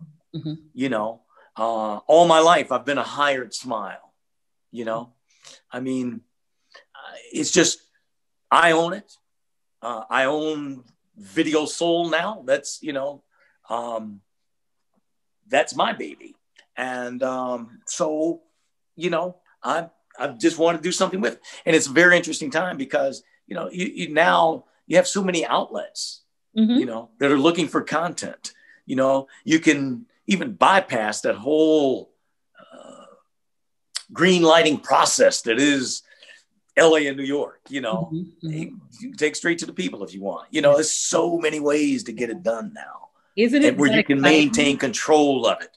And that's what that's about for me now. I wish I had the same attitude 35, 40 years ago. But I shouldn't say attitude, knowledge. Yeah. But I didn't, I always wish, like my oldest brother was very smart and had that entrepreneurial chip that I didn't have. Always wished I had it. As I said, my brother would have taken my popularity and turned it into $1 billion, Yeah. But I just didn't have that chip, But I'm trying to develop it now. You're the creative guy. Yeah, I'm a creative. I always say that about myself. My head's always in the clouds, but I'm trying to become more entrepreneurial minded. Excuse me. You do have to develop it though. But listen, if you were focused on that years ago, you may not have created the magic. You know, the magic. Yeah, that's true. Personality, no regrets. You know, but you know, like you said, what do they say? When you know better, you do better. So that's right.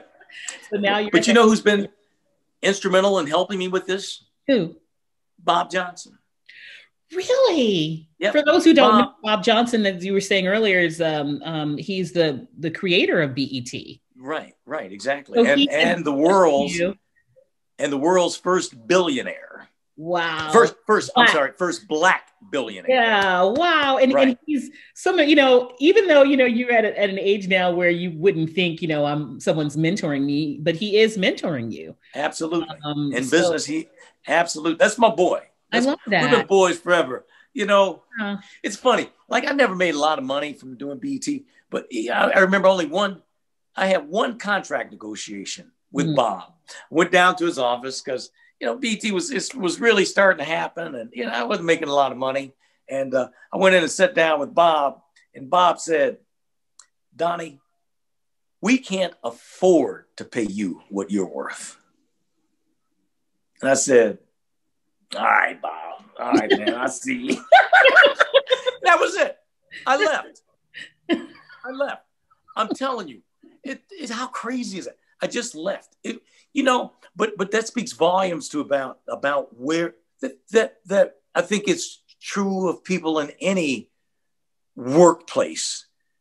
Just want to be seen and appreciate it. Yep. You know, for you to know I'm here, that I make a difference, you know, that all of a sudden the money didn't even matter. You know, I mean, of course, I was making more money in radio than I ever did in television anyway. So I did have that, you know, but it just wasn't important. And so all these years later, I still look at it that way, that Bob's appreciation for what I did is more important than any money he could have given me, you know, because in the end, Shelley, you know, it ain't about money, you know, that's really not how a score is kept, you know, and the older you get, the more you learn that.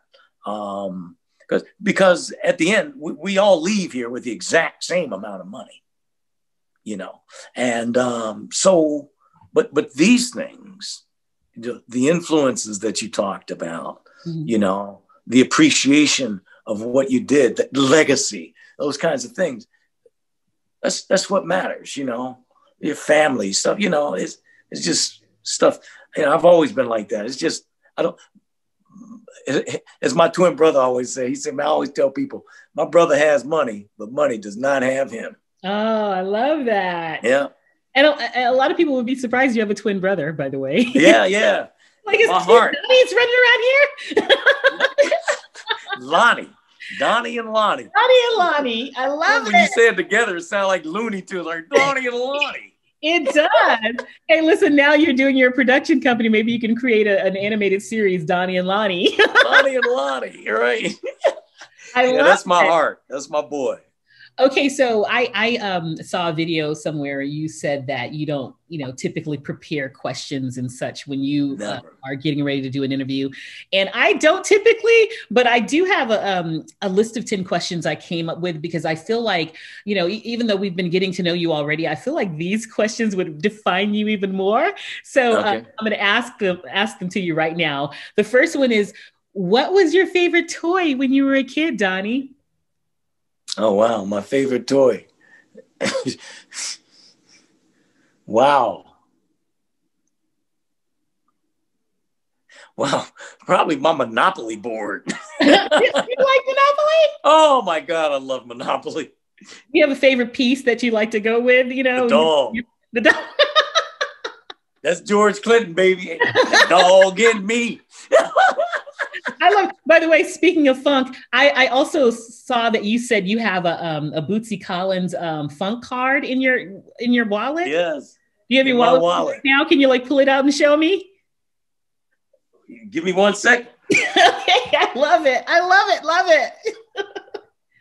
Also, I'm looking at your CD stand back there, and I'm wondering what music you have in the CD stand. Well, you would love it. It's all SACDs, super audio CDs, which didn't catch on, but the quality of it is so amazing. You put on that stuff, you sound like it's like an orchestra is right here. Nice. So you in this building. Background on this card. What is it now? Bootsy just gave it to me. It was a funk card. He gave it to me about 25, 30 years ago. And so to me, you pull it out and that means you got the funk. Oh my God, I love it. My Funk Express card. Don't leave home without it, baby. And then what did he write on the back? To Donnie. Man, I don't have my reading glasses on, so I can hardly read it. But whatever he wrote is on the back. Oh my God, we'll have to pause it when we watch it back and read it. Funk Express card. You got to remember. Oh, I'm member number 82, baby. Oh man, wait a minute. We got to read all this. I love that you kept the card and that you keep it in your wallet. Oh, without doubt. Absolutely. Member since October 7th, 93. Expires only when you stop funking, baby. The only funk card you'll ever need. And he wrote on the back to Donnie, carry this card at all times. It'll keep the noses away. We funk Bootsy. I love, and I love that you have taken such good care of it. Oh man, I'm telling you, I wasn't lying. It's right here in my wallet. My favorite Bootsy Collins song is "What's a Telephone Bill?" Oh my God, I love that song. That's my man. Okay. Love Bootsy. And thanks for sharing that card with me, by the way, because I saw in an interview you did that you said, I carry a Bootsy Collins, or maybe I heard you say it on I heard it, the Donnie Simpson weekend show. I heard you had a funk themed show and you said you had it in your wallet. I was like, oh my God, I would love to see that. So thank you for sharing it with me. My pleasure. Okay, so the second question, what did you want to be when you were growing up? That's a dumb question. You already told me. Preacher and then radio. Okay, what's your favorite? Well, I wanted to be preacher first, and then I had interest in being a lawyer. I wanted to be a trial attorney. Really? Yeah, I used to watch this TV show called Judge for the Defense, and that had inspired me. But then that was short-lived. You been a defense attorney? Yeah, defense, probably, Okay. Yeah. Okay, so question 3, let me make sure I pull it up here. Question 3, what's your favorite song of all time? Oh my God, being the music lover that you are, I can't wait to hear what this is. Favorite song of all time? Baby, Baby. Really? Smokey Robinson and the Miracles. Oh, why that one? Oh my God, because it's just great. It is a great song. So there's so many things about it. I mean, Smokey's my boy, first of all, one of my best friends, like a brother to me. And Detroit. Yeah. Oh yeah. So that's another thing from Detroit. But being a kid, seeing him at the Motown Review, it was just, life never got better than that for me. Yeah. Just to sit there, man, and see Smokey on the stage with the Miracles. The Motown Review, it was 5, maybe 6 shows a day with Smokey, Stevie, the Temptations, the Supremes, the Four Tops, Martha and the Vandellas, Bobby Taylor and the Vancouvers, Willie Tyler and Lester. That was a ventriloquist and his dummy. But it was just unbelievable to see something like that at 11, 12 years old. But that song in particular, for a lot of reasons. One, the conciseness of it that represents Motown, that style of writing to me that Barry taught them all. Just, it's so amazing to me. I did you wrong. My heart went out to play. But in the game, I lost you. What a price to pay. Oh, that's beautiful. I'm crying. Ooh, baby, baby. Mistakes. I know I've made a few, but I'm only human. You've made mistakes too. I'm crying. Ooh. That's a whole verse. Yeah. That's amazing. It's so. Isn't it beautiful how simple those lyrics are, but how beautiful they are at the same time? Simple yet beautiful. Yes. And it's a perfect example of less being more. Yes, yeah. You know? And so it represents all that. The tenderness of Smokey. There's only one voice like that. Mm-hmm. He's so tender. He's, you know, and then I'm a romantic. I'm a hopeless romantic. So love songs like that, like Smokey, I'm telling you, the ink in his pen was just unmatched. Just unmatched. Just nobody could write like Smokey, you know? So all of that is in that song. I had to share this with you real quick. It's my 30th anniversary here in DC on radio. So they've got a big celebration for me, you know? I mean, it was an incredible, they had this show that night. They had all kind of people performing and stuff. And so finally they bring me on stage and they present me with this gift. And it's a custom jukebox. Really? Okay. Which is really cool. And they have it plugged in and everything. The lights are swirling around. And I was like, wow, that's really cool. That's really cool. So they present it to me. So I say then, well, does it work? And they said, yeah, it works. And it was Tony Perkins and Chris Paul. They were hosting it. And I said, yeah, it works. I said, because you know I'm a DJ. I want to play something. I said, yeah, well, push a button. I push a button and Ooh Baby Baby comes on. So I turned to the audience and I'm going, mistakes, I know pantomiming. And they're going off. Yeah. I'm like, damn, I'm killing them. I turned to my right. Smokey has walked on stage. That's why it was Smokey. It had nothing to do with me. It was called Smokey and walked on stage. And I had no idea he was there. Had no idea. Oh, man. I grabbed Smokey and I hugged him. And then I started dancing like that. I said, wait, hold, stop the song. I'm about to dance with a man. It was so fun. It was the most magical moment. I'm sure. But let me tell you the rest of the story real quick, because I told it at part of my induction ceremony when I was presented into the Hall of Fame. That in writing my book, this chapter will be called, or this story, The Perfect Day. Okay. Get up, go for my run that morning at 4:00, like I do every morning before the show. I was doing mornings then. Get back at about 5. The paper has been thrown, Washington Post. And there my picture is on the front page of the Washington Post. Wow. Donnie celebrates his 30th today. It's like, whoa, look at this. This is amazing. I go down to Ben's Chili Bowl, famous joint here in DC, my favorite joint. And to do the show live with audience, because I wanted to share this moment with them. We've got 2,000-3,000 people down there waiting for me for this day, do the show. That night, we go do the concert, Smokey, LL, all kind of folks there, man. It's just crazy day. Smokey, after party. Yeah. Do the after party and everything, man. Then I get home at 1:45 and Pam says, don't forget to take the trash out. I was like, perfect. That's perfect. All that's great. I mean, I appreciate it, but let's get this thing back to where it belongs. I know 1,000 people came out and Smokey and LL don't get a big head because you need to take this trash out. Don't forget to take the trash out. I love it. Bring you back to reality.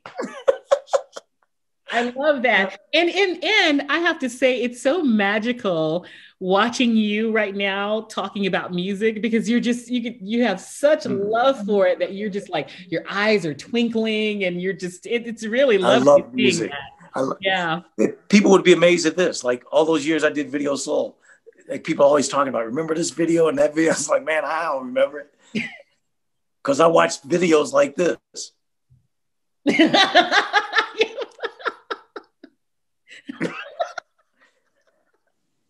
I'm so lost in the music. That's how I close my eyes. I don't watch the videos. I just want the music. Meanwhile, you're Seriously. playing videos and I'm like in front of the TV in my mom's den and I'm like memorizing all the choreography and you're like, Yeah. you didn't even know the dance steps. I'm grooving, man.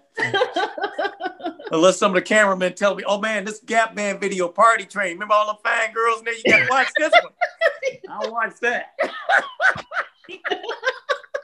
That's easy to watch. I knew that one. Okay, so I love those answers. Do you have a favorite artist of all time, Donnie? Oh my goodness, I have so many. Oh man, I'll just name a few. If I couldn't. You don't have just one? Well, I would have, if I pick one, it would have to be very specific categories, like soul singers with beards or something, you know.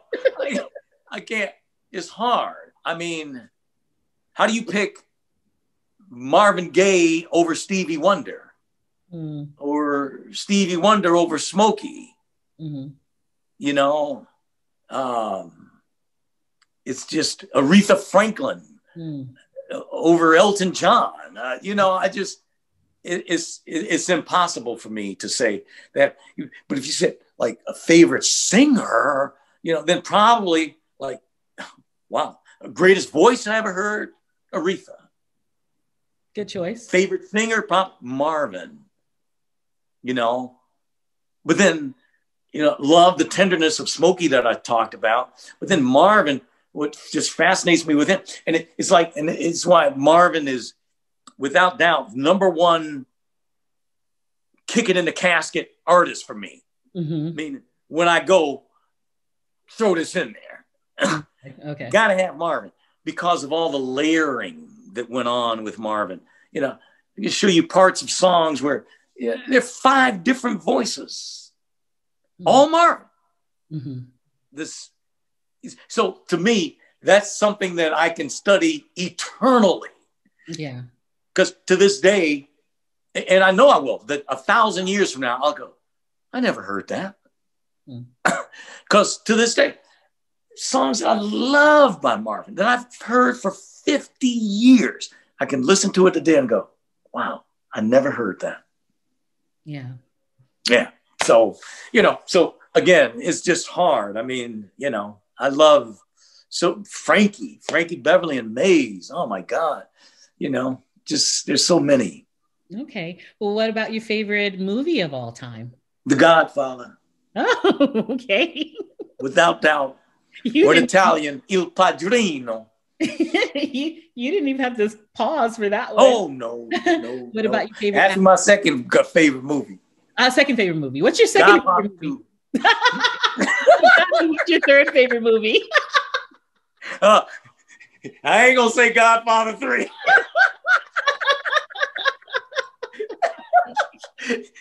That'd be on the list of movies I will probably never watch again in my life. Oh, wow. Okay. Yeah. But no, I'm a Godfather fanatic. I have it here in every configuration. You know, the Godfather, Godfather 2, Godfather, the saga, Godfather Legacy, which is, you know, 2, well, one of them is 1 and 2 combined with some footage that wasn't in either. Then the other one's got 3 thrown in, but only 20 minutes of it. But I have it in Italian, Il Padrino, because I study Italian. Oh, really? And, yeah, I've been studying I'm not good, but you know, but I love Italy. You know, I've spent a lot of time in Italy. I love it over there. Okay. And so without that, go to Italy. I've never gone. I've always wanted to go though. As a matter of fact, when my first grandchild was in the oven, I was in Venice and I was on a boat, and the driver said, I was telling him that I was studying Italian. So, you know, he was helping me because everybody I go with, you know, they help me with the Italian. And so I said, yeah, my daughter-in-law is pregnant. How do you say grandfather? And he says, no. I said, no. He says, yeah, no. That's it. Yeah, no. It's like, wow, that's cool. So then I get to thinking, I say, well, you know what?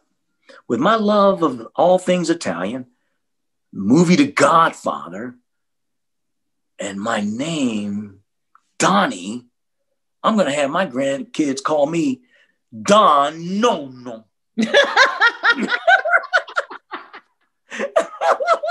That's hilarious. They don't, do they? No. What's your wife like? It didn't work. Well, what happened? The baby that was born, Nora, who's now 13, by the way. Oh, wow. She could say grandma. She would say grandma, and get stuck on granddaddy. She would say grandma and granddaddy. Hi, grandma and granddaddy. And so finally, she just shortened it to Grandy. Oh, that's cute. And that's who I am. I'm Grandy. All the kids call you Grandy? All of them. That is adorable. I love that. Yeah. Well, listen, maybe the great grandchildren will call you Don No. No, ain't gonna happen. It's gonna be Grandy. Grandy. And that's cool though. That's cool. I love it, man. Just as long as you call me, I don't care. Okay, so favorite actor or actress? Meryl Streep. Really now? Meryl Streep is the greatest. She's the greatest to ever do it. I mean, I have some other people I love. Denzel, beast. Chadwick was a beast. Short body of work, but he was. Oh man, there's just so many of them. Yeah. But Meryl, the fact that you still see her in movies all the time is a testament to how great she is, because Hollywood has a tendency to spit women out after age 30, 33, 35, Yeah. Right. Where men, you see Clint Eastwood get naked with some woman at 98 years old. Yeah. It's crazy, this double standard that exists there. But the fact that you still see Meryl Streep all the time is a testament to how great she is. And one day I actually met her, and it was when we were at KISS, NBC owned it. And I walked into the studio to do the show that morning, and Tony Perkins says to me, guess who you're going to meet today? I said, who? He says, Meryl Streep. You're kidding. He says, no, she's here on Capitol Hill to speak on something, and she's going to be on the Today Show, and they would do segments for the Today Show right there. He said, I've arranged for you to meet her. I said, oh my God. So I'm sitting there, I'm reading the newspaper. It's 6:07 a.m. At 7:07, I realize I'm on the same paragraph. I'm frozen. I just cannot believe that I'm going to meet Meryl Streep. I love this woman. Yeah. So when I met her, I said something to her that I said, Meryl, I've told so many people this, and I'm just so honored that I get to say it to you, that your performance in Sophie's Choice is the best on film. Wow. And she went, oh, thank you. It was so sincere. It meant something to her, But then years later, I started thinking about it. It's like, she is a great actress. Maybe it didn't mean nothing to her. She gets that all the time. She was just acting for you. She won the Academy Award for that, didn't she? Huh? Didn't she win the Academy Award? Oh yeah, Oh yeah. It's the best performance I ever saw in my life. Yeah, that's another great choice. You have great taste. I was going to ask you what your favorite sport was, but I think that's probably golf. Well, yeah. Well, yeah. Followed very closely by football. Okay, yeah. Because you were telling me on the phone that you still support the Detroit Lions, no matter what. There you go. See my draws? No. I'm all Lions, baby. I'm all Lions. Yeah. Okay. So golf followed by football. Okay. And I think I know from one of your previous answers what this answer is going to be. Well, at least what category it's going to be in. If your choice of your last meal of all time would be. Wow. Not all time, but at the end, when you have to choose your last meal, what would it be? So is it just one item, or do I get to pick a whole dish? You can do the whole dish. The whole dish. All right. It would probably be. It would be. First, it would be lima beans. Really? Yeah, I love lima beans. Okay. And then crowder peas. I love crowder peas. My mama's crowder peas. Some cornbread. Do you eat your cornbread sweet or No. my mom made it sweet? She did? Yeah, I actually like it with jalapeno peppers in it. Really? Okay. Yeah. And this probably doesn't go with it, but I love lobster. Oh, grilled or Grilled. Mm-hmm. Broiled. Broiled. And the way the restaurants, they know when I come. It's fix it for me now, Just when you think it's burning, leave it on there for 10 more minutes. Yeah. I like it crunchy, burnt. I don't want to, it's got to be brown. Yeah. With that drawn butter? Yeah. Well, I don't usually do the butter, but okay. Yeah. I just trying to keep some of the fat off. So, yeah. But I mean, I do like it, but yeah. But I can't eat it much. I bet I only eat lobster now. I used to eat it a couple times a week, and now it's probably half dozen times a year because of gout. Oh, yeah. Okay. Yeah. I because you were talking about your love for Italy, I just assumed your choice would have been an Italian dish. Yeah. Well, I'll tell you this: best meals I ever had in my life were in Italy. I'm sure. And I ask people here, do you like Italian? They go, yeah. I say, have you ever been to Italy? No. Well, you've never had it. Because they can't get the ingredients. I know I have friends that own restaurants here. They can't get the ingredients here that they can cook with in Italy. I mean, I remember me, my wife, and my daughter, Dawn, being over there. And every night I would say, this is the best meal I've ever had. And every night I would be telling the truth. It's just better and better. Any hole in the wall joint can cook. Yeah. I mean, it's amazing. Yeah. It's amazing. So now, yeah. So yeah, I mean, even though I love all of that stuff, I think, the crowded peas, lime, all that stuff, cornbread takes me right back to taking the trash out. That's the mama. Yeah. It's back to my mama's house, Yeah. Right. Okay. Down to the last two questions. The first one is, what's the first thing you do when you wake up in the morning? Thank God for waking up in the morning. Absolutely. I say, thank you, Lord. Thank you. Say a quick prayer and, then do whatever. I mean, it's so weird because it's not like my routine can be so different because I get up so early. Most mornings I'm awake by 2:45, 3:15, something like that. A lot of people are just falling out of the club at that time and going to sleep. I know. I live on the opposite side of it. Yeah, no, yeah. It's from all those years of doing mornings, Yeah. I used to try to sleep till 4, but I would never make it. Even when I was doing mornings, I would always be up by 3:15, ready to go. I get up, I go out and run, wash my car, swim. I do all that before the show at 6. We already had a productive day and it's only 5 a.m. Right. That's right. But that's, I like early morning. Yeah.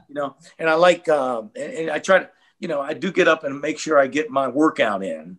I don't run as much now because, as you get older, knees, it's just, all that pounding on the knees, I don't need. It's not good for me. But I still can't get away from it completely. So I do more walking. But every morning I give my body that. I owe it that. And, so that's just to get it started. And I like to do it early because the thing is that 4 and 5 a.m. never changes. It's always the same. If you wait till 7, things happen. You get a phone call, all of a sudden you're into something else, just things happen, the day changes. Yeah. It never changes at 4 or 5. So I try to get it in there. That's so true. Yeah. Because people, by the time, it's just, like you said, that 5 or 6 and 7, people are up and doing stuff. And so things change. Yeah. Yeah, things change. Next thing you know, you didn't even get it in because other stuff happened. Okay. So I try not to let that happen. I do it early. That's part of the discipline I learned. Thank you, Lim Barney. Lim was my best friend in Detroit. Lim was, he's a Hall of Fame cornerback for the Detroit Lions.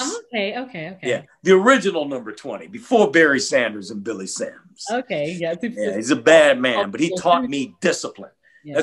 That's when I first started running and stuff. I was never athletic at all, and started messing around with Lim, and that's when I started working out. Okay. And again, that's the that discipline. We twice a day, as he's getting ready for camp. Man, we go twice a day, 9 in the morning, 3 in the afternoon, like clockwork, hour and 45 minutes each. I mean, man, I went from 193 to 158. Wow. Cut my pants in by 5.5 inches in the waist. Wow. I was in such shape. Yeah, that's pretty amazing. Yeah.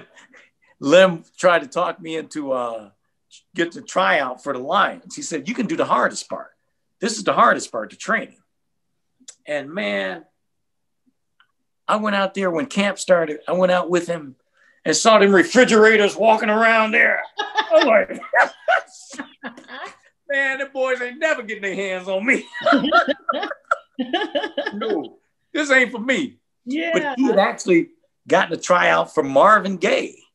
Really? I don't know if you know that, but Marvin wanted to be a football player. Marvin wanted to play for the Lions. I'd never heard that. Yeah. As a matter of fact, I used to see Marvin running by my house all the time with his hoodie on, be running, getting in shape.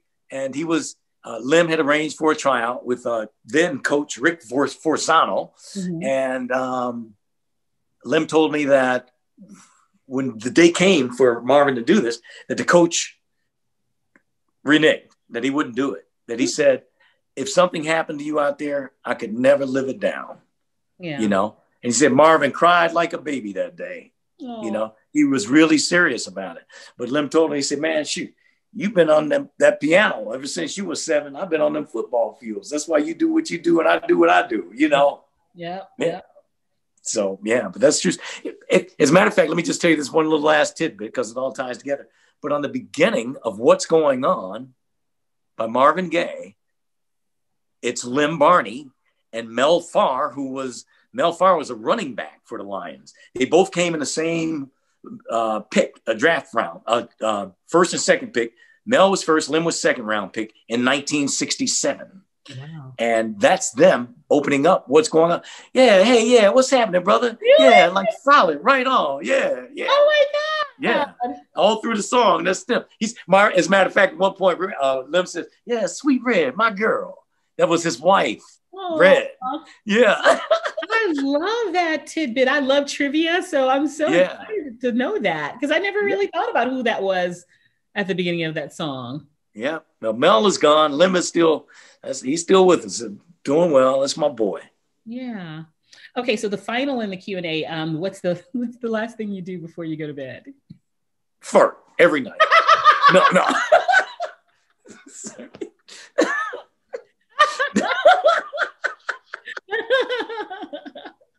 No. Last thing I do before I go to bed is terrible. It's terrible. I watch a horror movie every night. Really? Every night I go to bed with blood on my pillow. Every night. Really? I love horror movies. Oh my God. My mom does that too, and then she'll be scared when she turns the TV off. I'm like, why are you watching it then? Well, that's when it's really good. Like the nights I won't miss for sure. It's like when it's raining, there's a storm outside, and everything. It's like, oh yeah, this is a perfect night for a horror movie.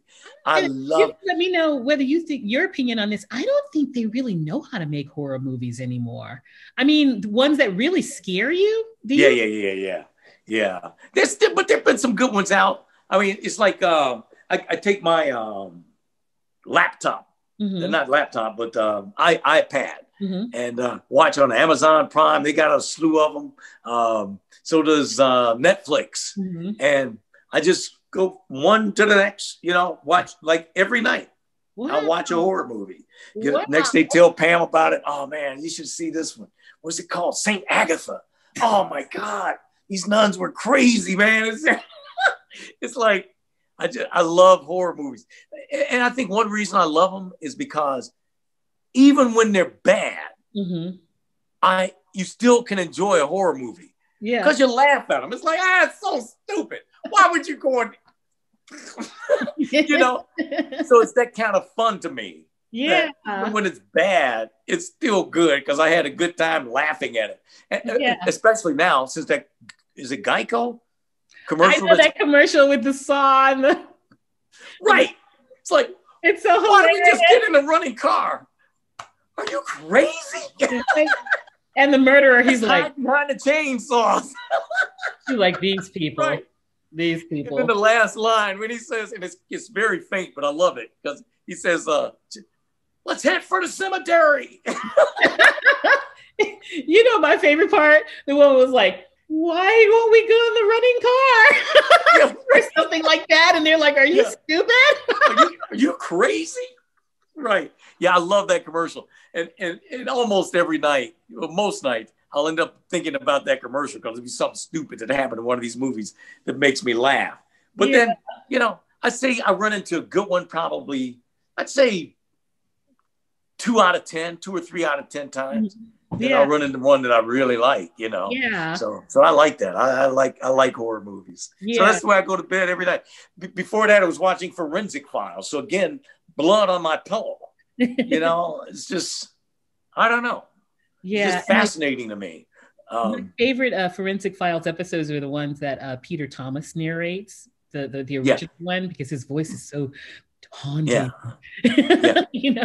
Right. And so for you as a person who does voiceover work, you understand that it's like when they released this new series last year, I watched and I went like, it's just not the same. I mean, Peter Thomas. Right. You need his voice. That voice makes a difference. So I hope you understand that as it relates to what you do. Yeah. That your voice, that's why I called you to thank you for doing what you do for me. That some people may view it as a small part of it, but to me, it's an integral part. It's all part of that chemistry that exists. It's important. Well, if you want things to be great, you have to pay attention to detail. Mm-hmm. So every piece of it should be great. Every single element. Yeah. So just to, kind of like put it together, in a nice little package, as I was mentioning earlier, I am the official voice of the Donnie Simpson Weekend Show. Thank you very much. I was so excited when KP told me that you chose my voice, because she told me that she'd presented you with a few different voices. Yeah. That you chose mine. And I was like, what? Donnie chose my voice. I mean, just knowing, the influence that you've had on my media career, I was just over the moon. It didn't even matter that it was voiceover. It was Donnie chose my voice. Are you kidding me? Are you freaking kidding me? And then so that morning you called me, KP sent me a warning text. It wasn't a warning. It wasn't foreboding. She was just like, hey, heads up. I gave Donnie your number. He might be calling you. And I was like, you are kidding me. I wrote it in all caps, and she laughed. And then so I knew you were going to call it. And I have to say that, Donnie, what we do, we meet, people all the time, famous people, celebs, or whatever, all the time. When I was talking to you, Prince is my favorite artist. I wasn't even that nervous when I talked to Prince, when I met Prince. Wow. I was like, when you called me, I was like, okay. Okay, it's cool. Be cool. And should you let it ring once or twice? Because I saw it was a Maryland number, so I was like, that's got to be Donnie. And so I was like, hello. Trying to act like I wasn't like freaking out. And then so the whole time we were talking, I think we had a great conversation, because you said we did. You felt like I was your new friend from the conversation, and I was like, stop it, Donnie, stop trying to make me cry. But the whole time I was on the phone with you, I was like, I was talking to you and trying to sound like I had some sense. And then I was in my head, oh my God, I'm talking to Donnie Simpson. Oh my God. I hope I'm making sense. The whole time I was freaking out. I was like, what is wrong with you? What is going on? But it was just, I think it says a lot about you though. The quality of person you are, that you took the time to call me. I felt like, it was my honor to, be the voice of your show. You didn't have to call me and thank me for being the voice. And I think that speaks to what a wonderful spirit you have. It really touched me that you felt like you wanted to call and say thank you to me. Yeah, absolutely. Well, it means something to me, Mm-hmm. You didn't have to do it. I appreciate you doing it.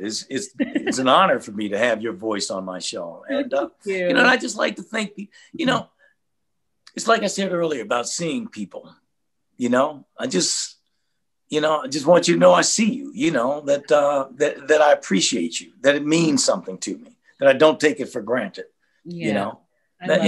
it just, it's important to me. Yeah. And you are, I am the voice of the Donnie Simpson Weekend Show, which is your first surprisingly syndicated show. Actually, it's the second.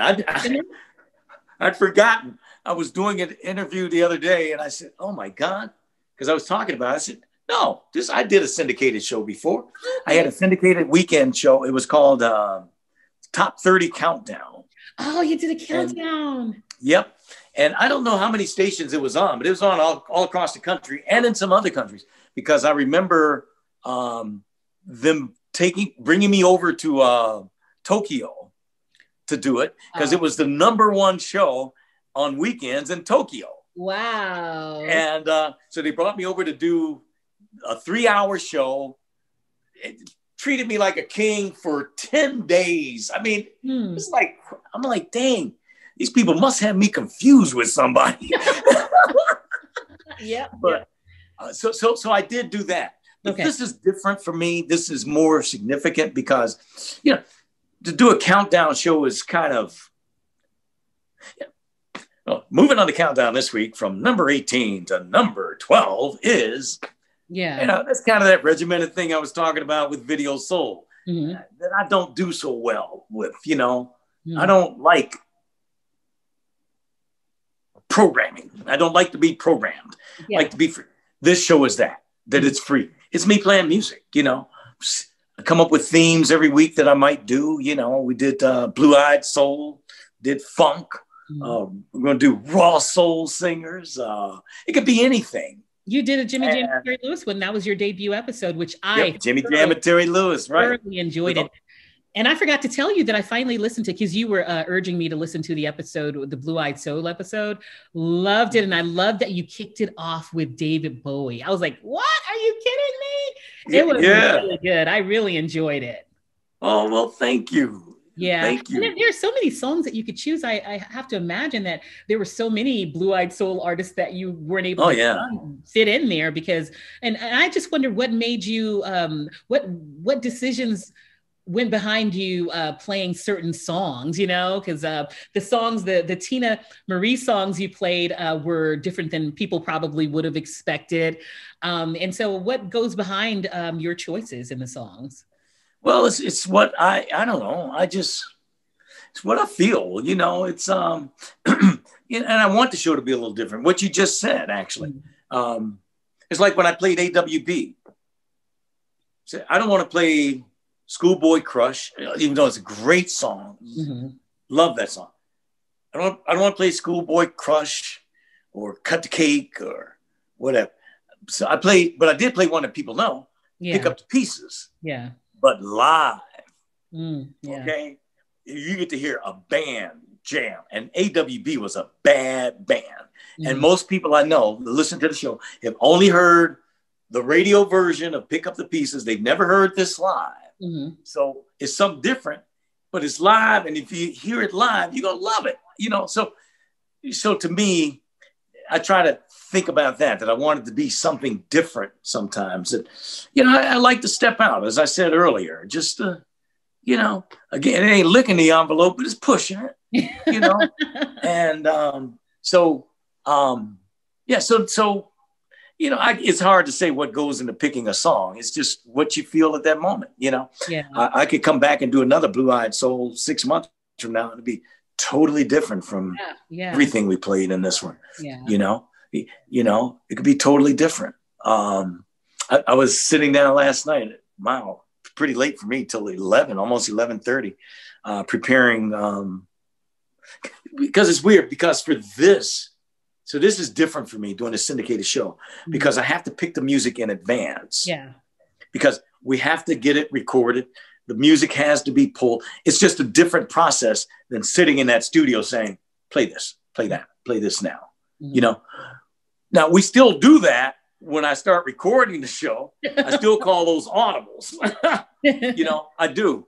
But I try to plan for it in advance, because there's so many moving parts to a syndicated show.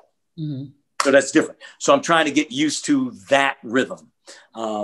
But I enjoy that process. Sitting here last night, just going through, I pulled music for like 2 upcoming shows, and it was fun, man. I put on my earphones, you know, let me listen to this. Wow. So, okay, yeah, let me do this. That'll be great. All right, I'll move this to, I'm going to do a show about duets. So instead of playing that one on this one, I'm going to move this to the duet show. This is going to be, nice. You know, I got to tell you, Shelley, right now, I'm so excited about it. I was telling my son this morning, that because it's something new for me, starting off a new year with a new show, I feel like I'm 16 again. You know, like I'm trying to create this thing that, as you know, from what I've said earlier, that I want to be great. Yes. I want to be great. I said, DJ, I'm telling you, man, I spent probably 4 or 5 hours each week working on each show, just thinking about what I wanted to be and what would sound real cool. What could we play this different here? Because I want them to know that this is going to be different. You know, you'll still be comfortable. There'll be a lot of stuff, you know, but there'll be some different things in there too. Yeah. You know? And I'm telling you, the greatest compliment, Shelley, that people pay to me, fans, when they see you on the street, is this: thank you for broadening my ears. I love that one. Yeah. I love that one. You know, I think people's ears are a lot wider than programmers give them credit for. Yeah. You know, they're a lot more open to different musics than you think. You know, nobody wants to hear the same thing all the time. Yeah. You know, switch it up for them, you know? Yeah. And I'm not scared to do that. For me, listening to the Donnie Simpson Weekend Show, one of the lovely things is, as you said, you're introducing sometimes things that, you know, that maybe I haven't heard. I've listened to, I've told you before, hey, I never heard that song by the Jacksons. I thought I was a Jacksons fan, you know, and right. You're like, yeah. And so I love the finding out songs that I thought I would have known, but I didn't. I love that.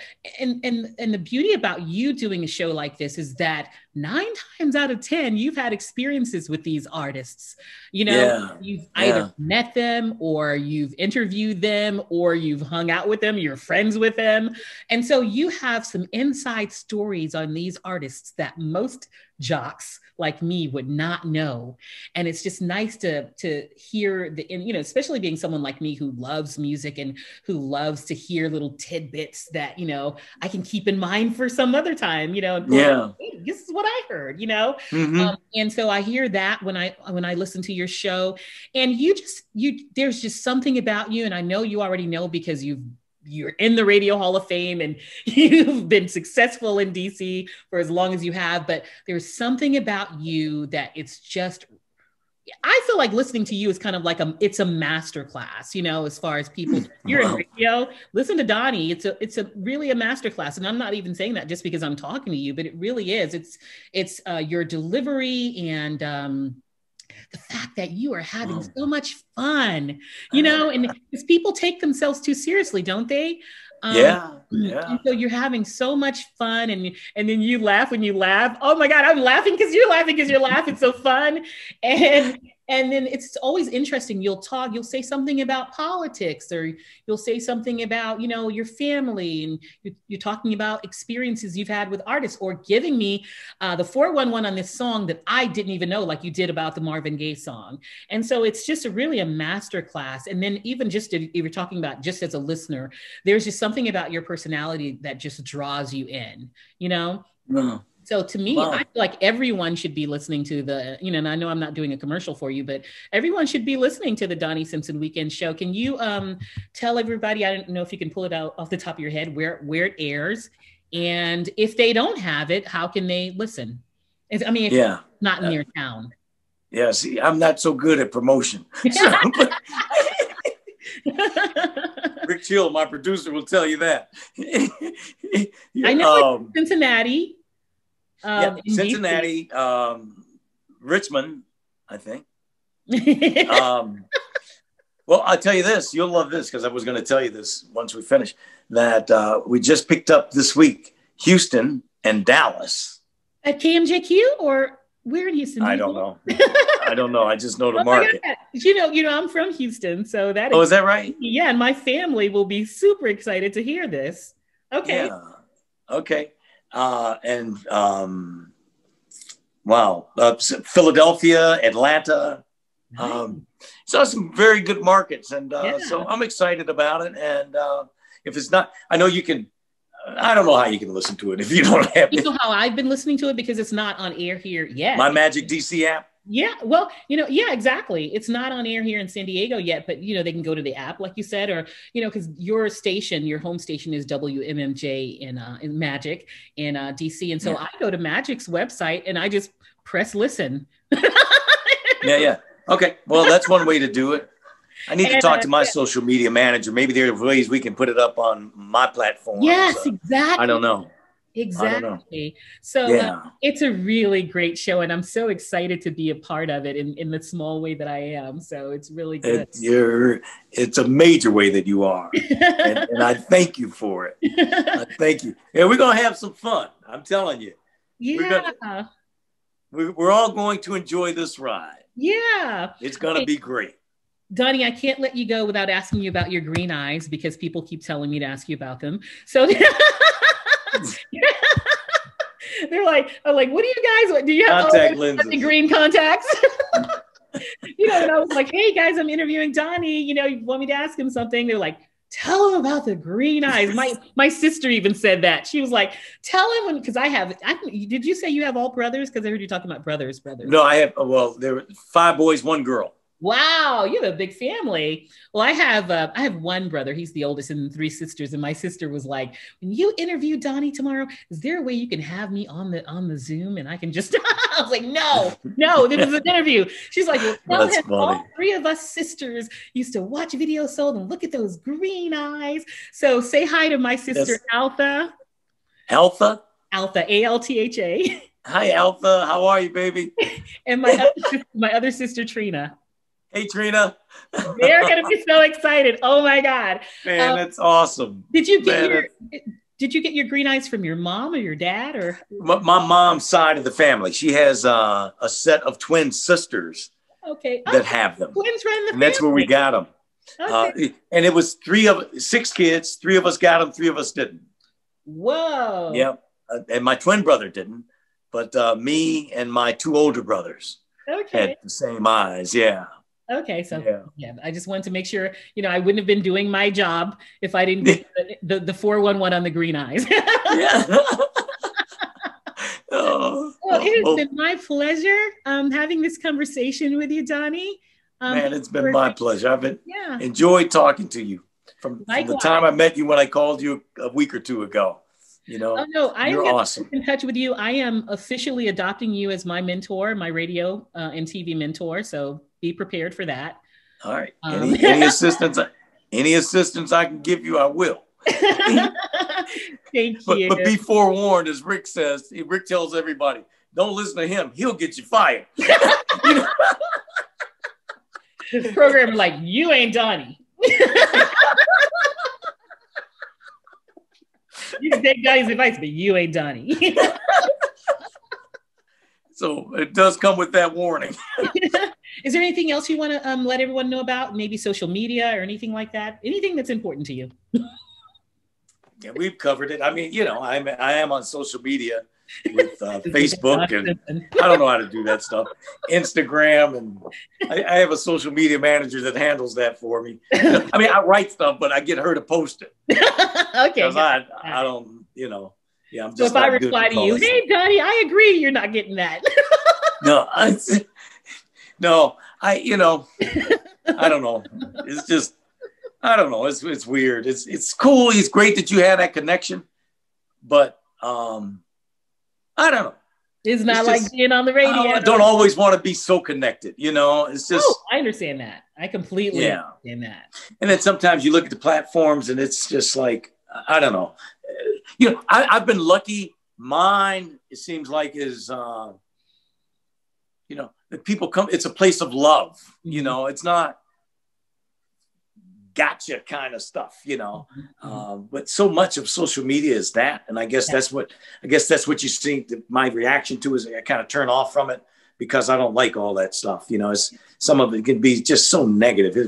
People hide behind fake names to become bullies, you know, real punk stuff like that I don't have much respect for. So, you know, but I've been blessed that mine seems to be a place of positivity. Yeah. And I appreciate people for that. Because that's the energy you put out there. It's coming back at you, you know? Yeah. Right. Yeah. Well, we always got to be that. Yeah. Well, Donnie, I know you have a show to do today, so I'm not going to keep you. Man, please. It's been a pleasure. I'm telling you, I've enjoyed it immensely. Yeah, thank you for sitting down to do this with me, taking time out of your busy day. I am super excited. I got to interview one of my inspirations. Thank you so much. And then, oh man, my pleasure. Give Alpha and Trina, is it? Yes. Oh my God, you have a good memory, Alpha and Trina. And give them my love. And special shout out to my brother Stacy as well, just in case he watches. What's up, Stace? Thank you, Donnie. Okay, thank you, baby. God bless you. You too. God bless you too. Have a wonderful rest of the day and a great show. Thank you. Thank you. Okay, talk to you later. Okay, baby. Take care. Bye.